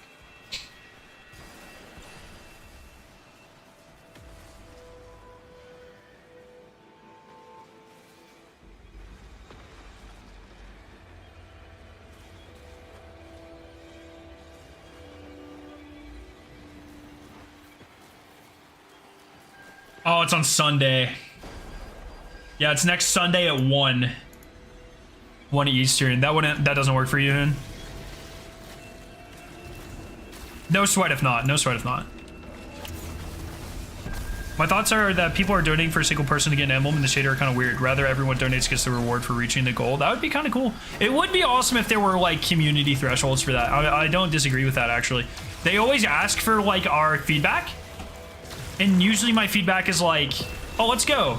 Usually my feedback's like, hey, you're going to get more donations if there's cooler rewards, right? Like last time it was a sparrow, and it's unfortunate that it's like that, but it makes sense, right? Like the main reason people donate to these things is to get like the in-game cosmetics. That's the point of having incentives. And it's unfortunate, but that's just like how it works. And so last time when we got a sparrow, the entire fundraiser did like a lot worse than like they normally do, and I tried to be pretty like, you know, pretty honest with them. I was like, look, this shit would do a lot better if you either made the sparrow go as fast as always on time, or you gave people like cosmetics that don't already have like a quote-unquote like best in slot. And I think they did a lot I don't want to say a lot better with the rewards, because I did like the sparrow last time, but I think they approached it from like that direction this time. The rewards are not anything that people would like inherently just have a bias towards. Can't do Sunday. Okay, sorry. You could be down, dude. Lab, that'd be sick, man. Yeah, I'll let you know. I'll let you know the details. I still have to work stuff out, but yeah. So this starts on Thursday, which is weird. It doesn't start on Tuesday, so I'm gonna try to get try to leave early on Thursday, maybe work over one of the other days. And so we'll try to do a stream right when this goes live, try to raise as much money as possible on Thursday. Here's what they got this time. There's actually a better, let me see if I can find a better, because there's a good picture of this emblem.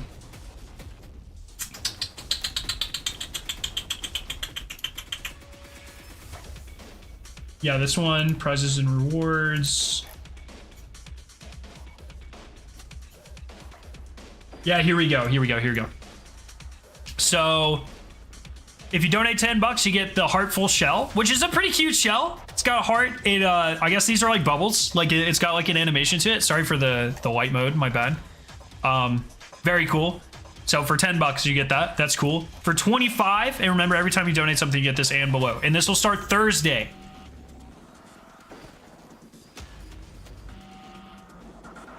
I believe. This is the emblem. This is sick, dude. That's a cool fucking emblem. That's really cool. So, 25, you'll get that and the ghost shell. That's cool. $50, there's an exotic emote, where I guess it has to do with like a balloon. It's kind of cool. And then for 100, they're bringing back the bundle from last year, I think, where it's all the different. Actually, I think last year was like a heart bundle, so this time you get like different Bungie emblems. The one for the phase 6 to equip. That's right. So that's pretty cool. So the thing that people were complaining about is there is not these.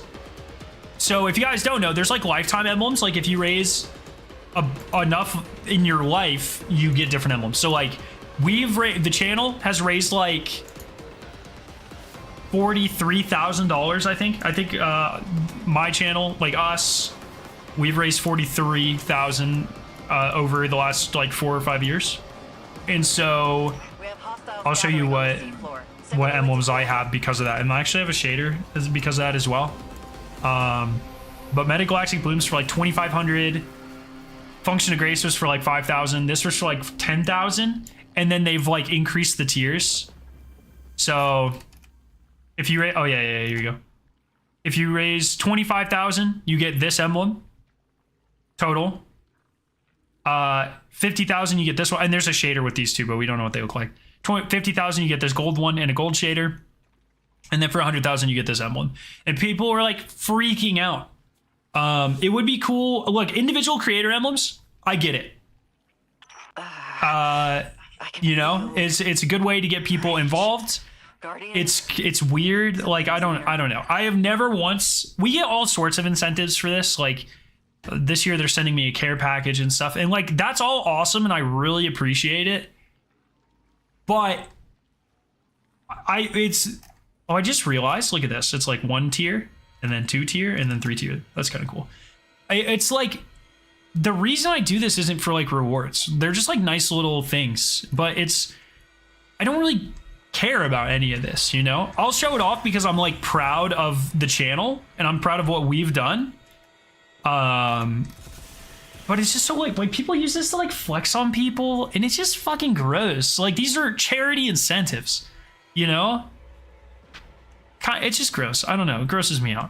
And people were talking about like, here's the shader that you get for the 100,000 one, and it's just like a normal shader. Also, this isn't in-game rendering, so it doesn't look the best. They also put it on a light background, so it's hard to see what it looks like. But it's pretty much just like an animated like Gambit Steel shader. And people were like, oh, the shader should be better or whatever. And it's like, what a weird thing to focus on. I don't know, man. I just get kind of weird when people get all competitive and bullshit about charity incentives. You know what I mean? It just kind of, I don't know, it rubs me the wrong way. So I don't care about what any of that looks like. I'll wear it because I'm really proud of what the channel has done. And what, you know, I mean, like I said, we have raised $43,000 over the last 5 years. And that is like amazing. Well, you know, the impact that this channel has had is like huge. It's huge. That's a lot. That's a lot of people help. A lot of kids, a lot of like, you know, people displaced by like conflicts or natural disasters, things like that. Like we have done a lot of good, and that's what I'm proud of. I'm not proud of some like pixels in a video game, like, to be clear. So it's cool. I'll wear them as a badge of like what we've done, but people who like focus on the weird shit is just gross. It's just gross. And that's all I've got for that, you know? She hates the nickname, but it's a cute hate.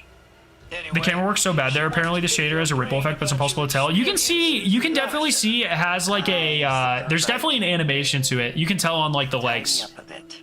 I don't know.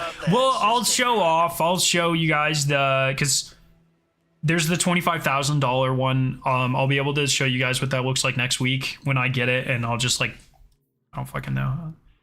It even feels weird, like being like, this is what this looks like, because I don't want anyone to think that I'm flexing, because I am, to be clear, absolutely not fucking flexing. But just to show people what it looks like, I might do that. 43K is like one ambulance ride. Oh, that's rough. That's rough. I mean, kind of true, but also fuck, that hits. On a serious note, that's a hefty amount. Yeah, and I'm super grateful that I've been able to use my platform to do that, and I'm super grateful that you guys are such amazing people to help me do that, you know? Just a way to help out sick children who need the help to get better. I don't like it when people only do it for emblems. So that's like another thing. Like, I don't like it when people only do it for emblems, but at least at the end of the day, like, kids are being helped and people who are in need are being helped, right? Like, it's kind of like that, you know? But yeah, so that starts next week. The emblems are all pretty cool, the ones that you get for the $100. So if you don't have them, I would recommend it, of course. If not, the $50 one is going to be really cool. So that's one of them. Day 7. Sign of Celebration's one of them. Not that one. I think I have all of them. That one is one of them. It's 3 of 5. Where's the red one? Do I not have it? Oh, 4 there. I missed one here.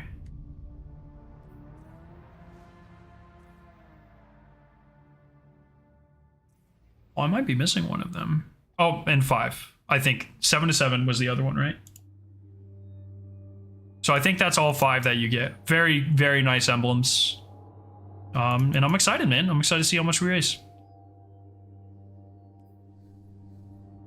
According to some people on Twitter, Bungie takes some money. What weird mindset, by the way, to be honest. It's, once again, like, I can't stress enough. I don't know how it is in other countries, but for tax reasons, in the United States, if you are like a charity foundation, you have to be a separate organization. So the Bungie Foundation is a completely separate entity from Bungie. They're not even close. I think it's called like a 501c or 503c, something like that. Completely different type of organization. They're a non-profit. Bungie has never touches that money, and if they did, they would be in unbelievable amounts of legal trouble. People just have no idea what the fuck they're talking about, you know? A good thing for bad reasons subs being a good thing for those who need. Yeah, that's right. That's absolutely right. The thing that really bothers me is like back in the day when Metagalactic is probably one of the best looking emblems in the game. Just like straight up, it's beautiful. Charity incentive. And so back in the day, you had people like getting it and like selling it on eBay. And let me tell you, there are few things in this world that make my skin crawl quite as much as like quite literally profiting off of charity incentives. That is disgusting. That makes me feel so fucking gross. So you had people who would like earn the emblems one way or another and then sell it for like personal gain. And that's sick. That's actually sick. So I don't know. That gross. Did you see the Triumph guy with the 5K emblem that got his account hacked? No, what happened? Shoot anything that tries to take our stuff. So, wait, is there only a couple of us? What the fuck's happening here? Bro, if there's only 3 of us, I'm not doing this shit. Yeah, good luck with that, bucko. Have fun. But yeah, I'm really excited. I'm really excited. This is an opportunity to do a lot of good. We have a Bungie package on the way to help like raise hype for the event, which is really cool. So we'll do a stream unboxing of that. I'm pretty excited. You know, we're gonna help a lot of kids. So make sure you go steal your mom's credit card. You're ready for Thursday, next Thursday. Link from today. And you get yourself some cool cosmetics. That was a joke, by the way. If anyone's watching, that was a joke. Ask your mom for her credit card. Don't steal it. Say, Mom, can I go donate $100 to help sick kids? And if she says no, say, Mom, why do you hate the children? And then she'll let you do it every time. You try to do a recup, and the person who got it deleted all of his stuff and did many, many ban-worthy things. Oh no! Oh, let's go! Oh wait, do I have a key? Either way, this is free bait. I don't care. Bro, I've been committing credit card fraud all year just for this event. You're getting that emblem so fast. That's terrible shit, dude. That's so terrible. We got any idea what that graveyard? Come on, give me a salvage key. Give me a salvage key, baby. This will be the last one I need. Oh, well, that's fine. Humanity wasn't the only species to suffer during the collapse. That's a free 19 bait, though. I'll take that any day of the week. Huh. Never thought about that. All the critters that got wiped out with the Golden Age. His name was Rusty Nail. Don't know if you've seen that name before. That does sound familiar, actually. Did that just happen? I feel like I saw something about that. I'm like Robin Hood, but I steal from the working class. You're Jeff Bezos' Robin Hood, bro.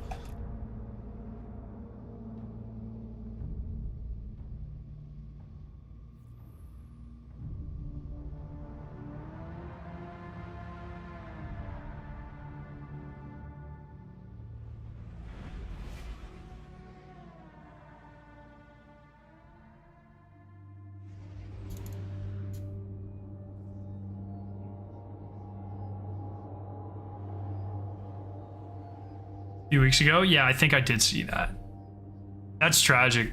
Also, don't do recalls. Don't let other people touch your account. You know? Have triple verification on.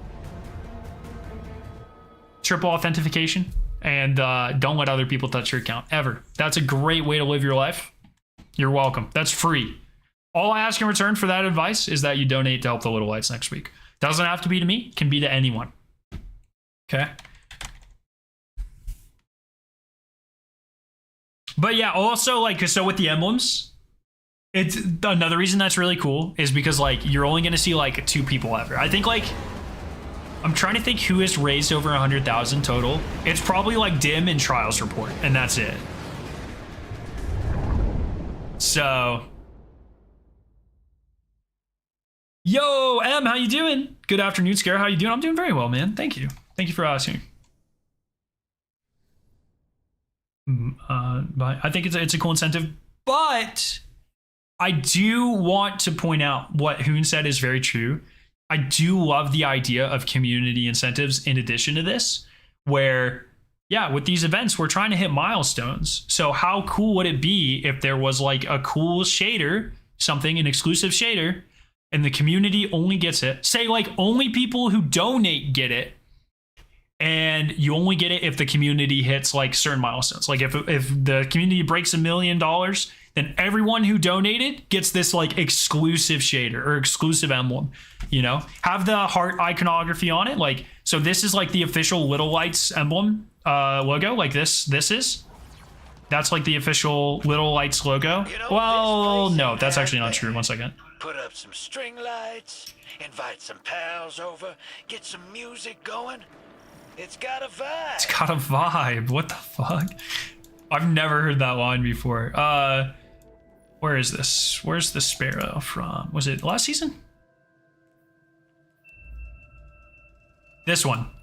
So it has it's like this heart right there. That's the official Little Light logo. So like have like a community thing with that on it, you know?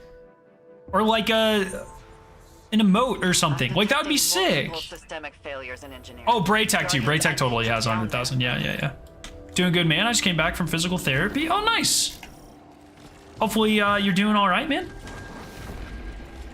Scare's such a good guy. If I didn't have a wife, I would ask him out on a date. Dude, fair enough. Shit. If I didn't have a wife, I'd probably ask me out on a date too. Be like, hey, Scare, what are you doing tonight? Oh, I'm just vibing, man. Oh, let's go. Do you have a favorite reward you've gotten from the donations? What's the best thing that I think they've done? Hi. Hi. I was just talking about how I date myself if we weren't dating. Yeah. I date you. You date me if we weren't dating? Uh-huh. Fair enough, honestly. I totally see why you do that. I'm doing good. It's general recovery from shoulder surgery. Well, hopefully everything went well. I know those key like joints can be like a real pain in the pain in the shoulder. So hopefully everything went well. I'm trying to think like what's the best reward that they've done. I stand by to this day that this is like one of the top ghost shells in the game. I never take it off my Titan. Very cool. I love like how trippy it is. I think this might be the best reward they've ever done. Although there's the heart emote that's really cool as well. Not that. Is it this one? I think this was one of them. And that's sick. That's a really, really cool one as well. So one of those two. would be what I consider to be one of the best ones. I also really like the orange heart emblem. I think was really cool as well. I think this one. I think they did a really good job with that. Pretty clean for an orange one. I'm trying to think. Sorry, dude. My eye, like right here, has been twitching the last couple of days. I fucking hate it. Can you stop that? That's a really cool one too. I think that came from this at some point. So I think they've had a lot of really good emblems over the years. Would you like to see you defeat the witness? Yes.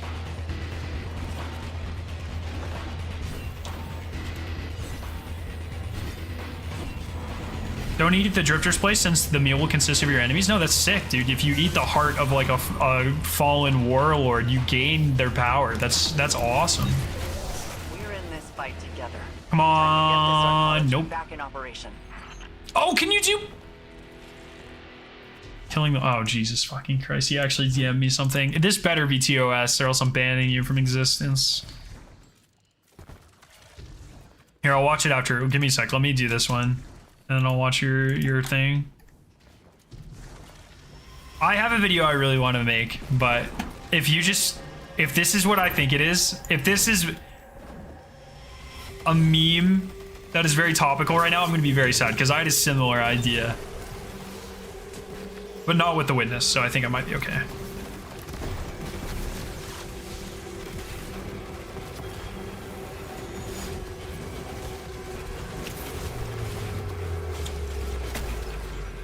I fucked up the duplication, by the way. It's not what you're thinking of? Oh, okay. Good.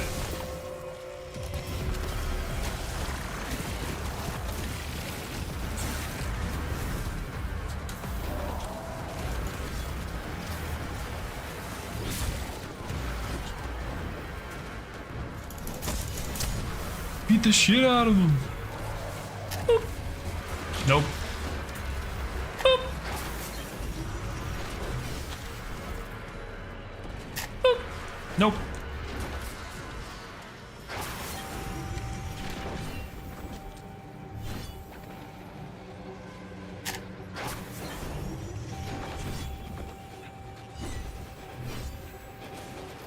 Dude, call me the mechanic. Holy. Oh, I fucked that one up. Oh, we got it. Okay. The enemy left explosive ordnance primed to blow. I need your assistance on this, Guardians. I didn't see if one of these guys spawned or not. I'm just going. I'm assuming. I always just assume they spawned. Damn, doesn't look like it. Why'd you try to make something people can't ball do, but challenge impossible? Hey, dude, that's not a bad thing. All right, what did Lab send me? All right, this is what Lab sent me. Let's see.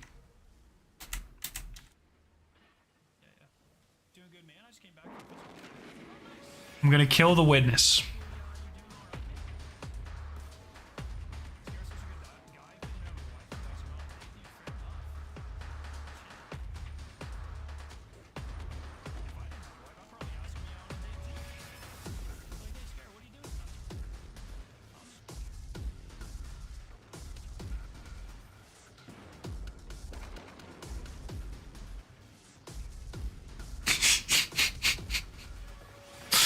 Holy shit, he did it.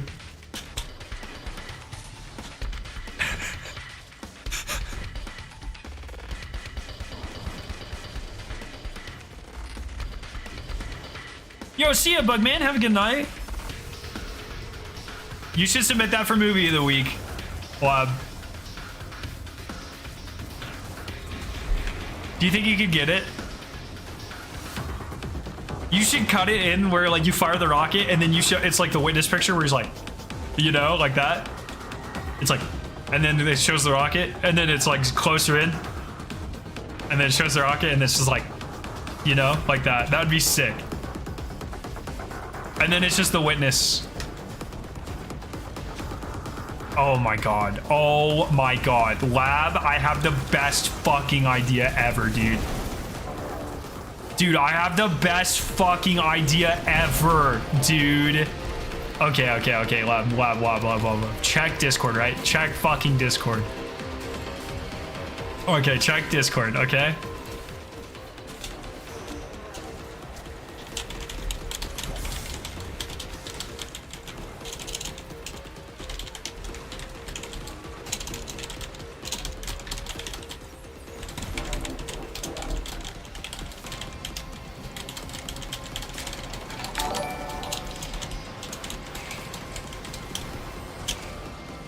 Okay.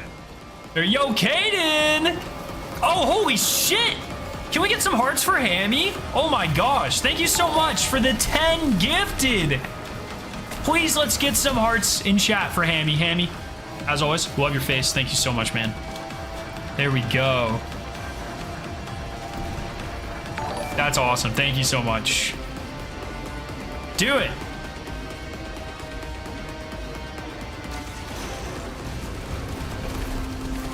What's the rare prize trade you want, and which one do you expect? I want Wrath of the Machine. I expect Leviathan. I appreciate the concise way you asked that question. Stirred up enemy forces on the seafloor. Sending you in, Guardians. Dude, wouldn't that be so good, Lab? Let's go.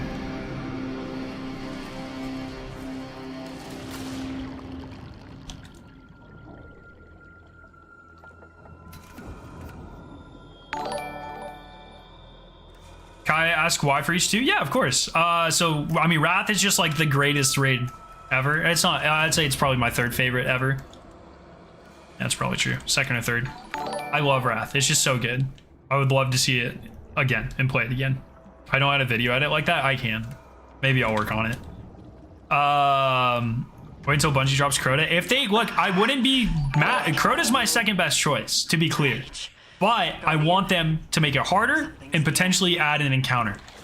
You know? So, like, make Death Singer, like, an actual encounter. And then make, like, the beginning where you spawn, like, with the plate, make it, like, an actual encounter as well. So, like, a classic, like, 5 encounter raid, or, like, 4 in a traversal with lanterns. And, you know, it's not... It would probably still be a shorter raid. But I would love to see, like, the new take on it. Like, I bet you can make Crota harder, too. I would just love to see it Destiny 2-ified. I think that would be really interesting. With Vaulted Glass, I was like, some, like, Gatekeepers is really good, but the rest of it was kind of like, yeah, this raid still is kind of mid. After the complete 180 with King's Fall, that they did King's Fall, original, Destiny 1 is one of my least favorite raids of all time. Destiny 2, King's Fall is one of my favorite raids of all time. Like, every single change they made was just a banger. Like, they did such a good job with that. I would love to see what they could bring for a Destiny 2 Crota. But Wrath is still better, so I want to see what they could do with that more. I think it'll be Leviathan because it's easy. And it's like, that's not really supposed to be necessarily a hit at Bungie, like, to be clear. But I feel like the raid and dungeon team has had just an absurd amount on their plate recently. And I feel like, you know, they're not the biggest fans of Crota, and I feel like Wrath would just be like an absurd amount of work. So I don't think it'll be those two. I hope I'm wrong. I genuinely hope I'm wrong.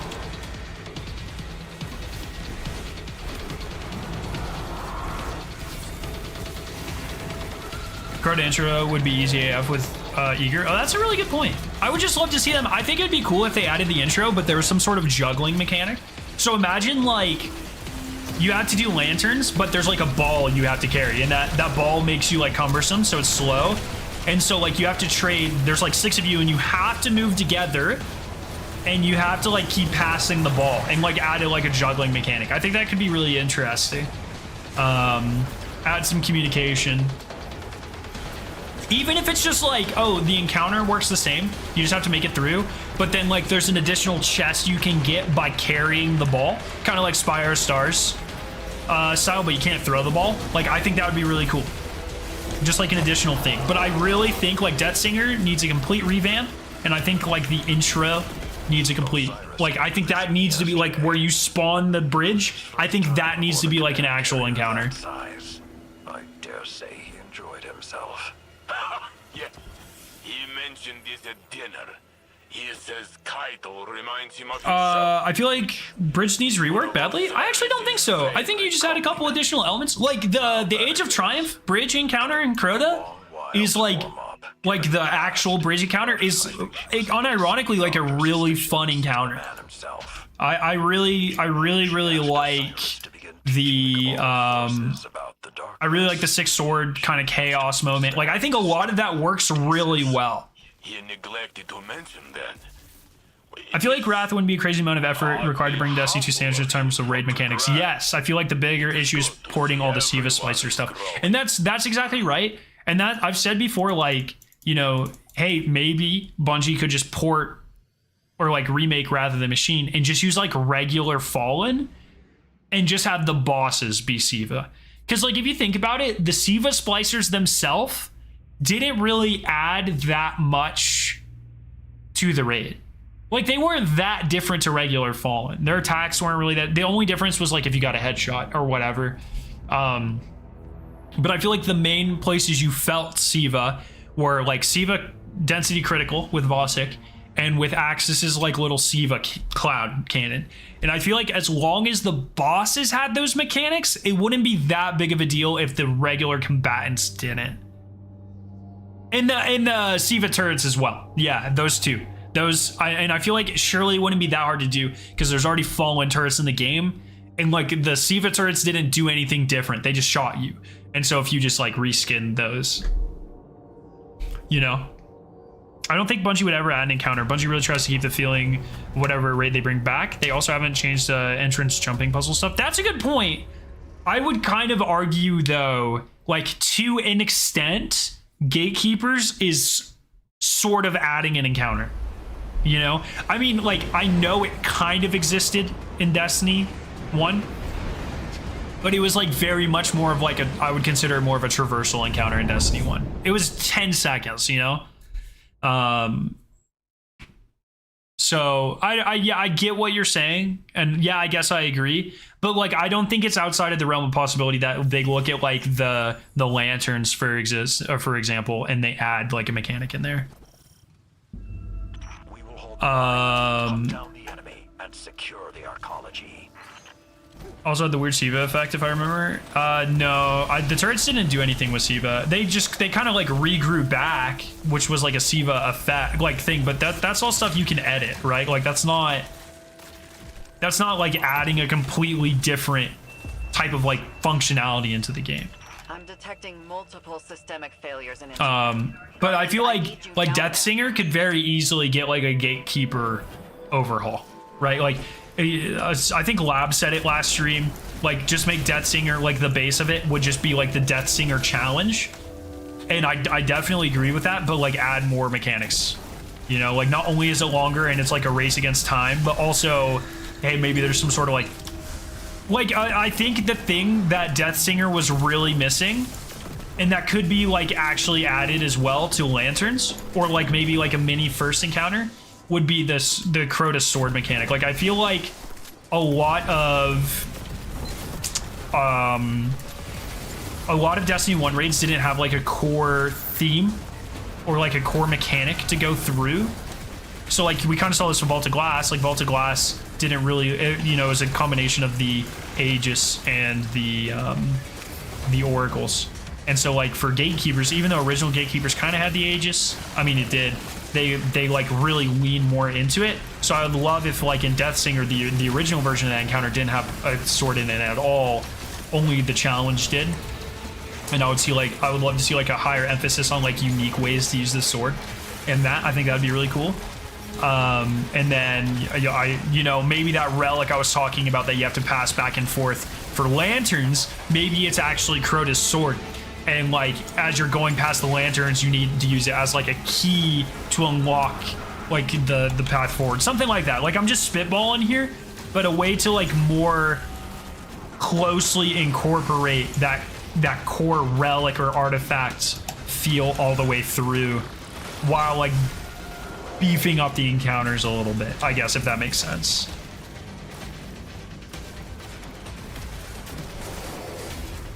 I really want Crota because the scenery was cool. I also don't think they released it too similar from the original because it wouldn't be acceptable.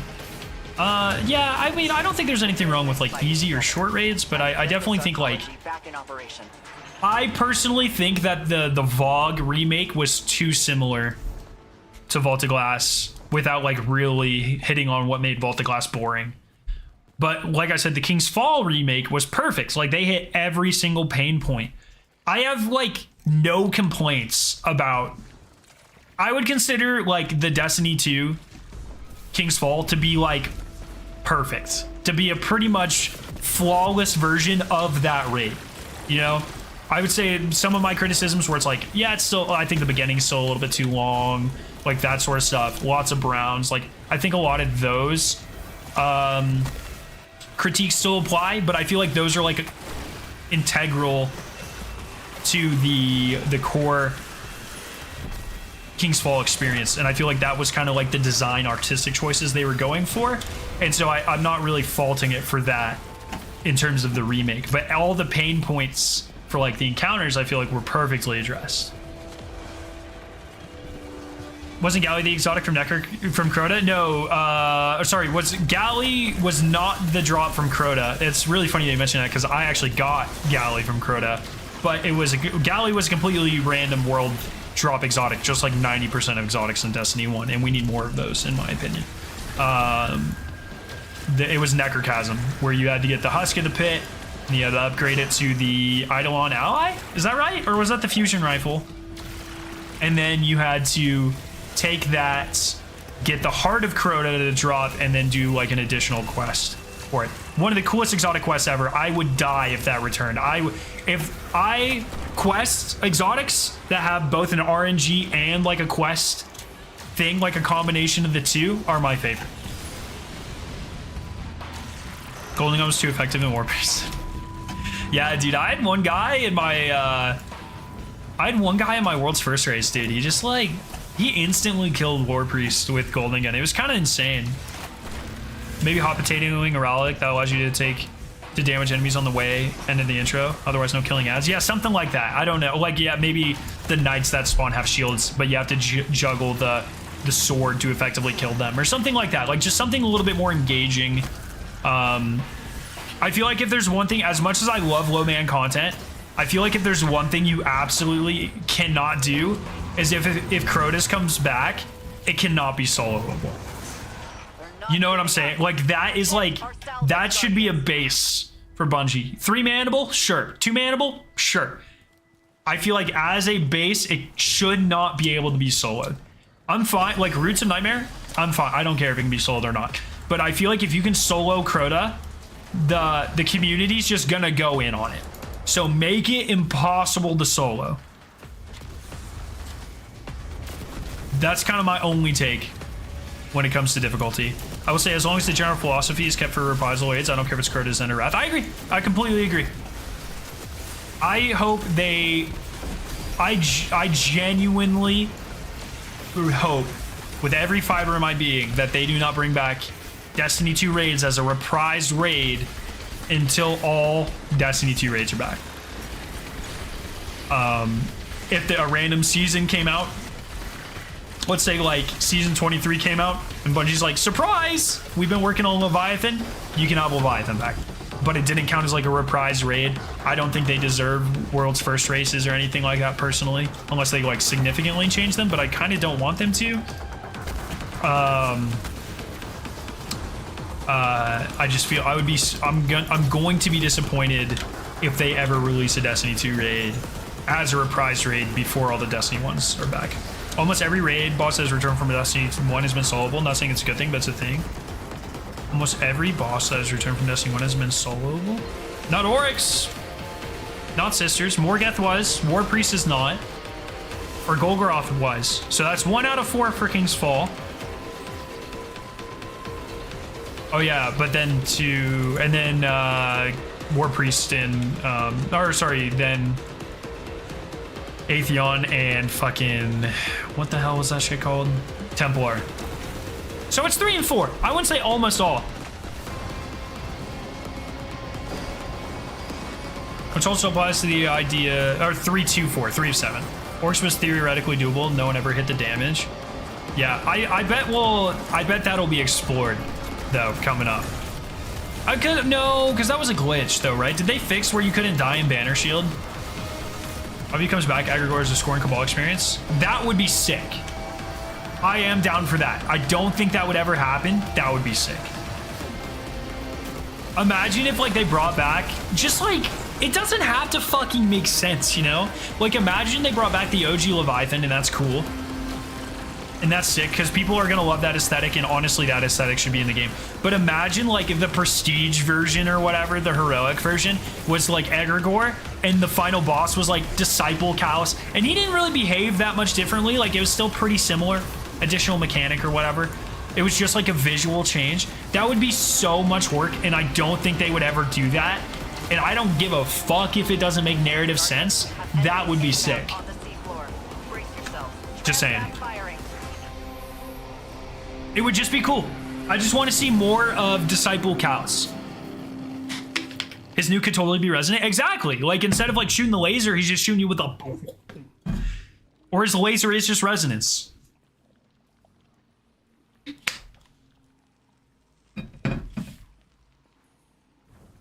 Scourge of the Past. I'll be very sad. I do not think it's Scourge of the Past. The people who are assuming it's Scourge of the Past based off of the definition change are kind of silly, in my opinion. Scourge of the Past is probably my worst case scenario. Stand strong. They're going to throw It is a very everything they have. overhyped and underwhelming raid. Like, I don't think it's a bad raid. It's just fine. It's just a fine raid. It's very short. Nothing is like really stands out. It's all just kind of fine. You know? I wouldn't say there's any encounter in that raid that blows me away at all. You know, Insurrection's cool because it's like such a large place, but it was just like fine. It was just fine. Nothing really stood out about the loot. I think I would be the most disappointed if Scourge of the Past out of any raid returned. I'd rather Crown of Star return. I would fucking rather Spire of Stars return. I would honestly, like, to be completely honest, I think I would rather a revamped Eater of Worlds than the Scourge of the Past. Because at least, like, yeah, 90% of Eater's kind of boring, but Argos is fucking awesome, and I miss Argos. And I would much rather do Argos than Insurrection Prime. Anarchy Adept, though? Dude, Anarchy's dead, man. Let it be. So... And I would love to see, like, you know, if like Eater came back, would they give it like an actual suite of weapons, an actual exotic, you know, shit like that. I'm so sick of the community freaking out every week because it's confirmed to be X raid, dog. The amount of times it has been confirmed, the amount of times the new raid has been confirmed, and every time it's a new raid is fucking crazy, man.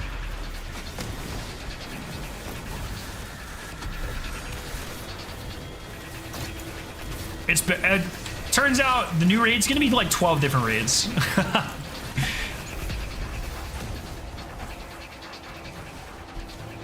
Eater over Scourge, that's disrespectful. Like I said, like Scourge is fine, but like nothing, no single encounter like really stands out to me.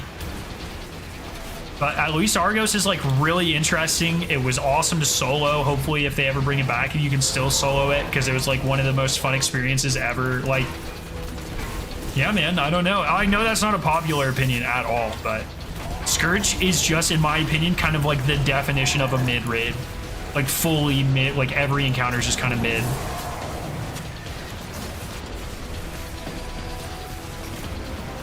I don't know. Unpopular opinion, I know. I recognize that.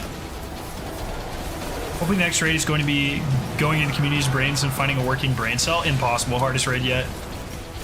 Stop by to show support and drop the thumbs up. What's up, man? Enjoy your fishing. They send a twab if they bring back a raid with not enough weapons. They'll be adding raid weapons to 5th, so Eater would get like 4. I think when they said that, it was like exotic, though. I don't know if they've ever addressed legendary rewards from a raid. Not that I recall. Maybe I'm wrong. I would love to be wrong.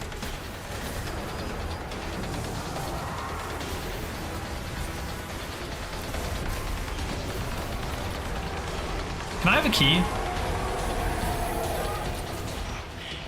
You know, I've been wondering. They did? for a Oh, long okay. time Okay. What the mystery creature of Titan was. Never thought we'd find out. Asa is a remarkable being and a formidable ally. I hope Oh. that one day we can all learn more about her when she's recovered her strength. Yeah, We might have to disturb her nap once or twice, though. I know Eris has some ideas she wants to run by her. If it involves combating the Hive, I have no doubt that Asa will be willing to rouse briefly. Interesting. Yeah. Long girl I talked about this in my things you missed in Ghost of the Deep. I was really convinced that original, maybe they were two different things, but I was really convinced that the thing that we saw on Titan was supposed to be Oryx's worm with a lot of the lore that they set up in that dungeon.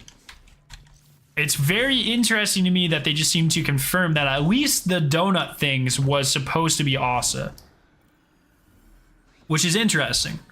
I'm still convinced that the thing that you see in like the control room, like underwater, I am convinced that is supposed to be Oryx's worm.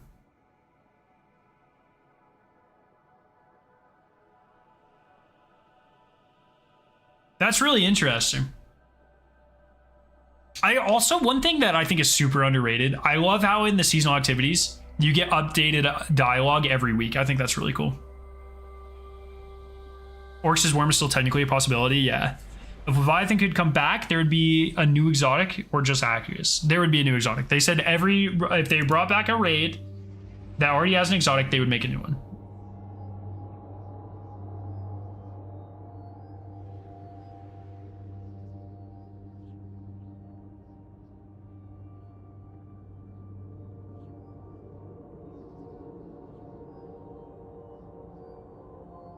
Oryx has worms, yes.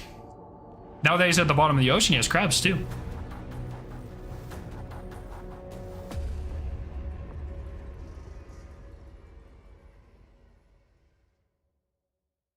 For raids, thank you, Wob, for looking this up, by the way.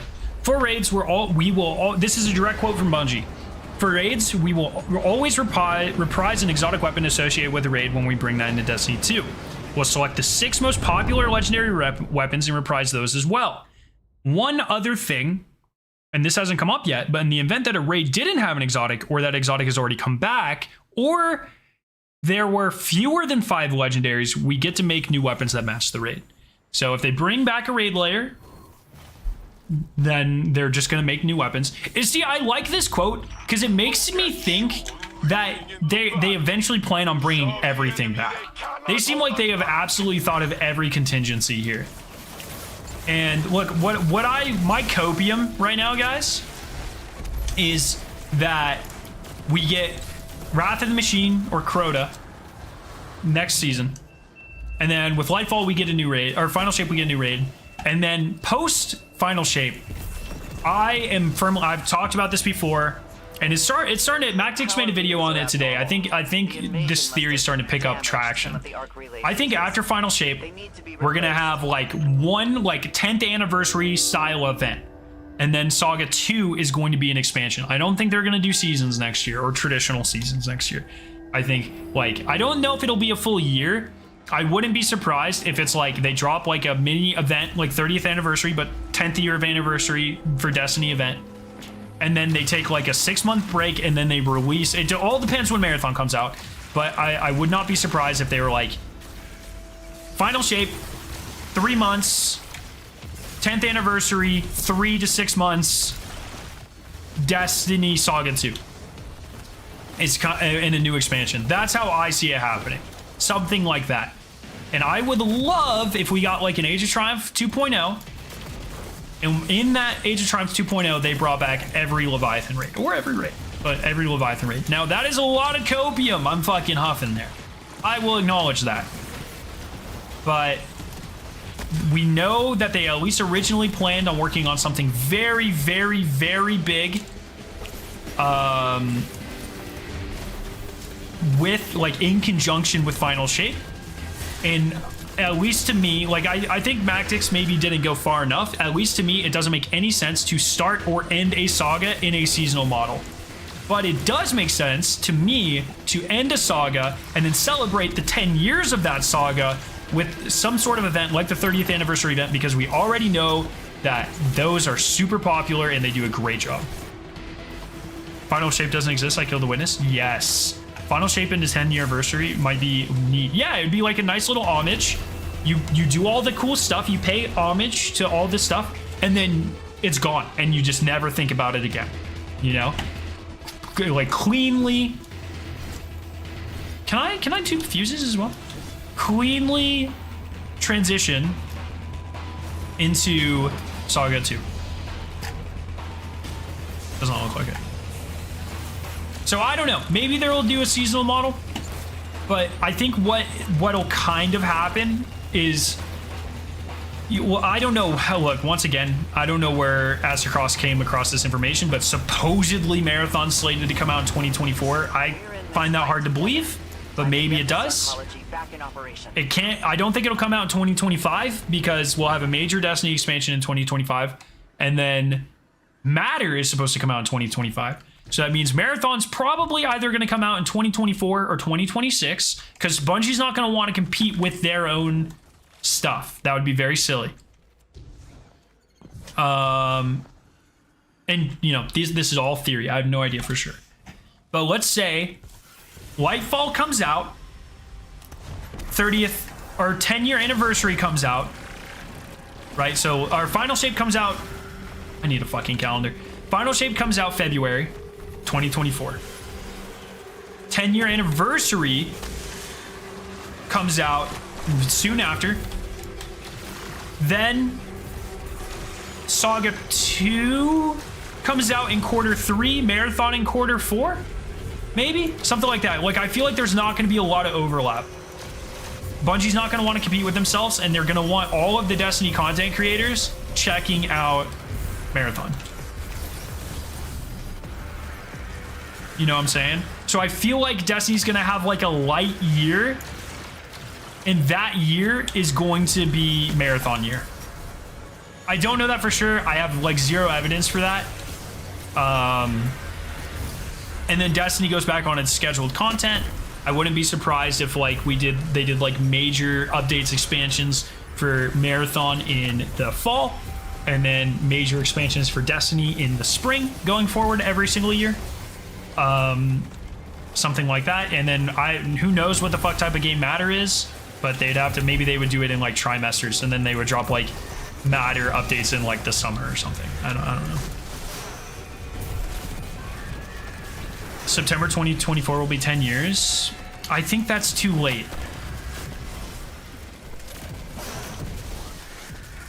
If Bungie does a 10-year anniversary, they'll definitely wait until September for as close to a release date to Destiny 1 release. I don't think they will, because it's... Or maybe they drop Final Shape. That could be it. They could drop Final Shape in February, and then no content until September. You know? They could say, hey, we're going to take 7 months off, 6 months off. In that in-between could be Marathon. So we could get Marathon in quarter 2 of next year, like in the summer.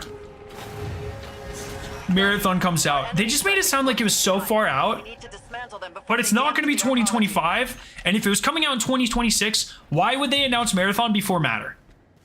You know what I mean? So like Final Shape, Break of Destiny, Marathon, then 4 months after Marathon, 10-year anniversary event, or just Saga 2, or just Saga 2. You know what I mean? I don't know. It's just so much. Bungie has so much content, and maybe they'll just compete with themselves, and maybe there will be overlapping dates. I just feel like that'd be a really bad idea.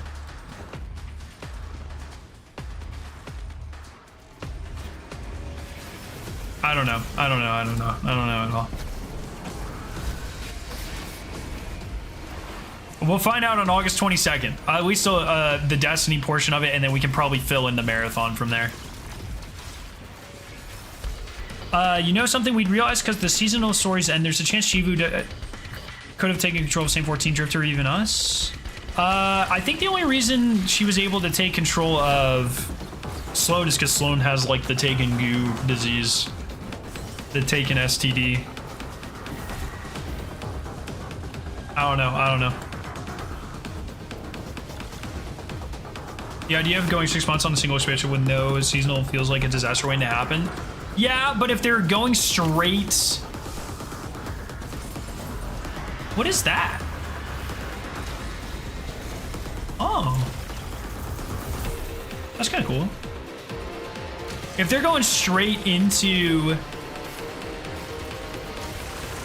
Like, we know they're planning a big expansion right away. I don't know, man. I have no idea. I have literally no idea. It's so fucking hard to tell. I'm just speculating. Maybe they will do seasons. And it'll be like, instead of like a 10th anniversary event, it'll just be like a series of seasons that are like all nostalgia bait. Something like that. Every season. Yeah, what if they just did a year of seasons and everything was just like stuff returning? That could be interesting. It would be it'd probably get old, but it'd be interesting. I don't know. Just throwing out possibilities. Probably all wrong. We'll see.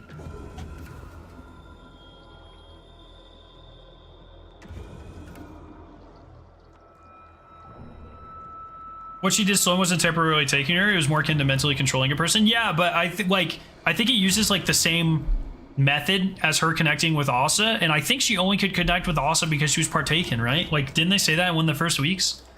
Maybe I'm making that up. Zivu Arath is marshaling her forces. Be prepared for anything. You be prepared for anything, nerd. Got him. Do you think that based on the last 2 seasons, Brother Vance will return next season? No.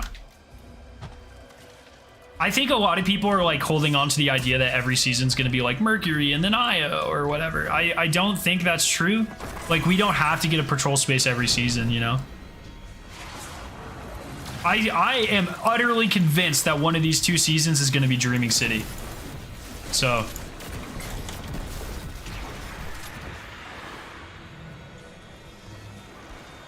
Hope Brother Vance got crushed. Oh no. Brother Vance went on the Titan too. Rest in peace. But yeah, I'm convinced one of them is going to be a Dreaming City season.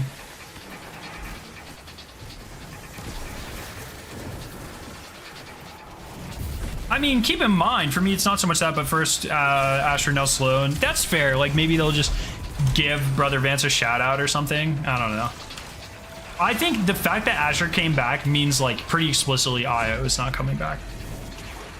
Because if they were going to bring Io back, they would just have done the Asher story on Io. Right? Like, that's how I see it.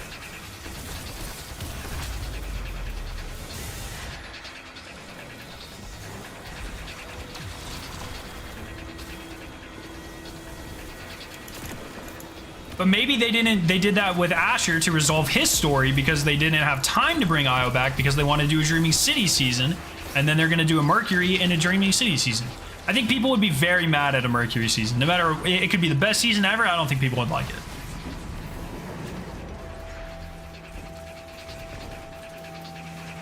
I don't know. It's hard to tell.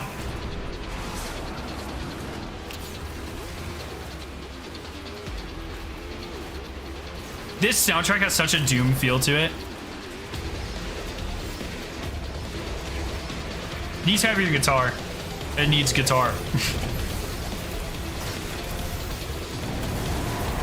You can pretty easily make that synth line a guitar though. 8-string. Super low tunage.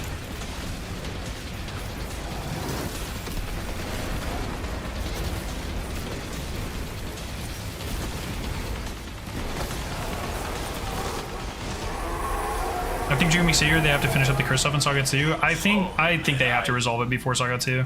Wanted to apologize for something. I know this is not the best time, but if not now, when? When I was Vanguard Commander, before Zavala, I was reckless, irresponsible, always running off after Osiris. Always forgetting my duties at home. But you stepped up and took responsibility for it. You forged the title of deputy commander out of grit Oh, I and gotta do that. tenacity to cover If they resolve the my curse in the Dreamy shortcomings. City, then it really does have a purpose as a I'll never destination. once complain. I mean, that's like 90% of destinations at this point, though, you know? I think seasonal content is purpose enough as a season.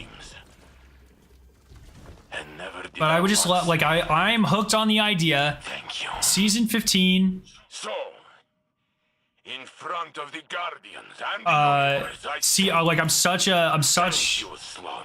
I don't know, it's copium again, but like, the 15th wish was born out of like a community conspiracy theory. It would be amazing to see a giant community ARG puzzle thing that led to the actual 15th wish, and kind of did resolution. I think it would score a lot of community points, and I think it would be a really awesome fanfare tie-in. I think that would be awesome. Who knows? Probably won't happen, but I think that would be sick.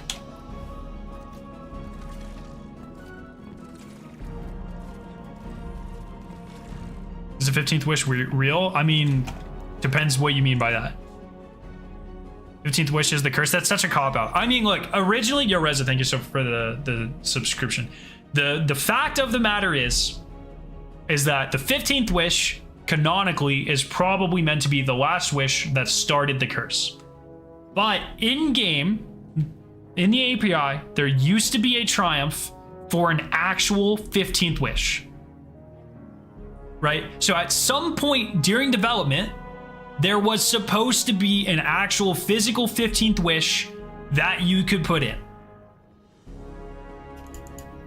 So it is, yeah, maybe in the lore, it's like, oh, the last wish is the 15th wish. It's how this whole thing works. Sure, maybe.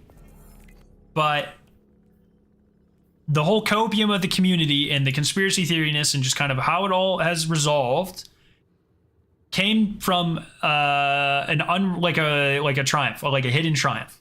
And so no matter what it was supposed to be or what it is, the fact is a lot of the community thinks it's still going to be a thing at some point. And that is an excellent opportunity for Bungie to capitalize on that and win a lot of community points and do something really fucking cool at the same time. You know? Okay, this one. I need one more red border. Come on, Bungie. Come on, Bungie. Fuck.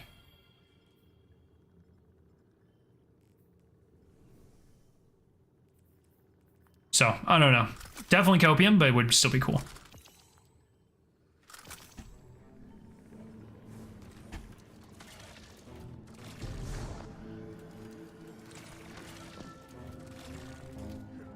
And yeah, like maybe they can wreck on it to be like, yeah, the 15th wish this whole time was a trick by Savathun. She can break the fourth wall somehow, and it was like a cool thing.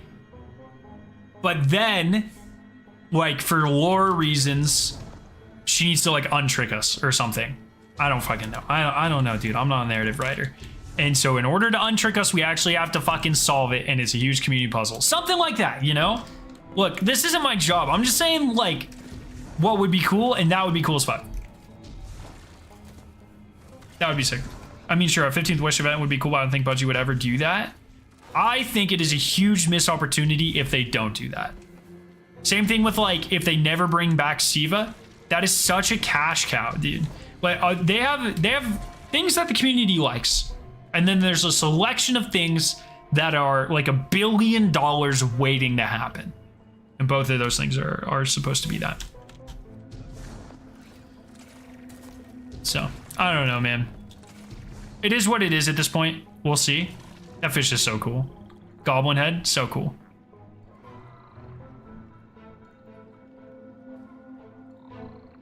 Ah, that's awesome. I love this fish. This fish is my friend. Yeah, we will see, though. Who knows?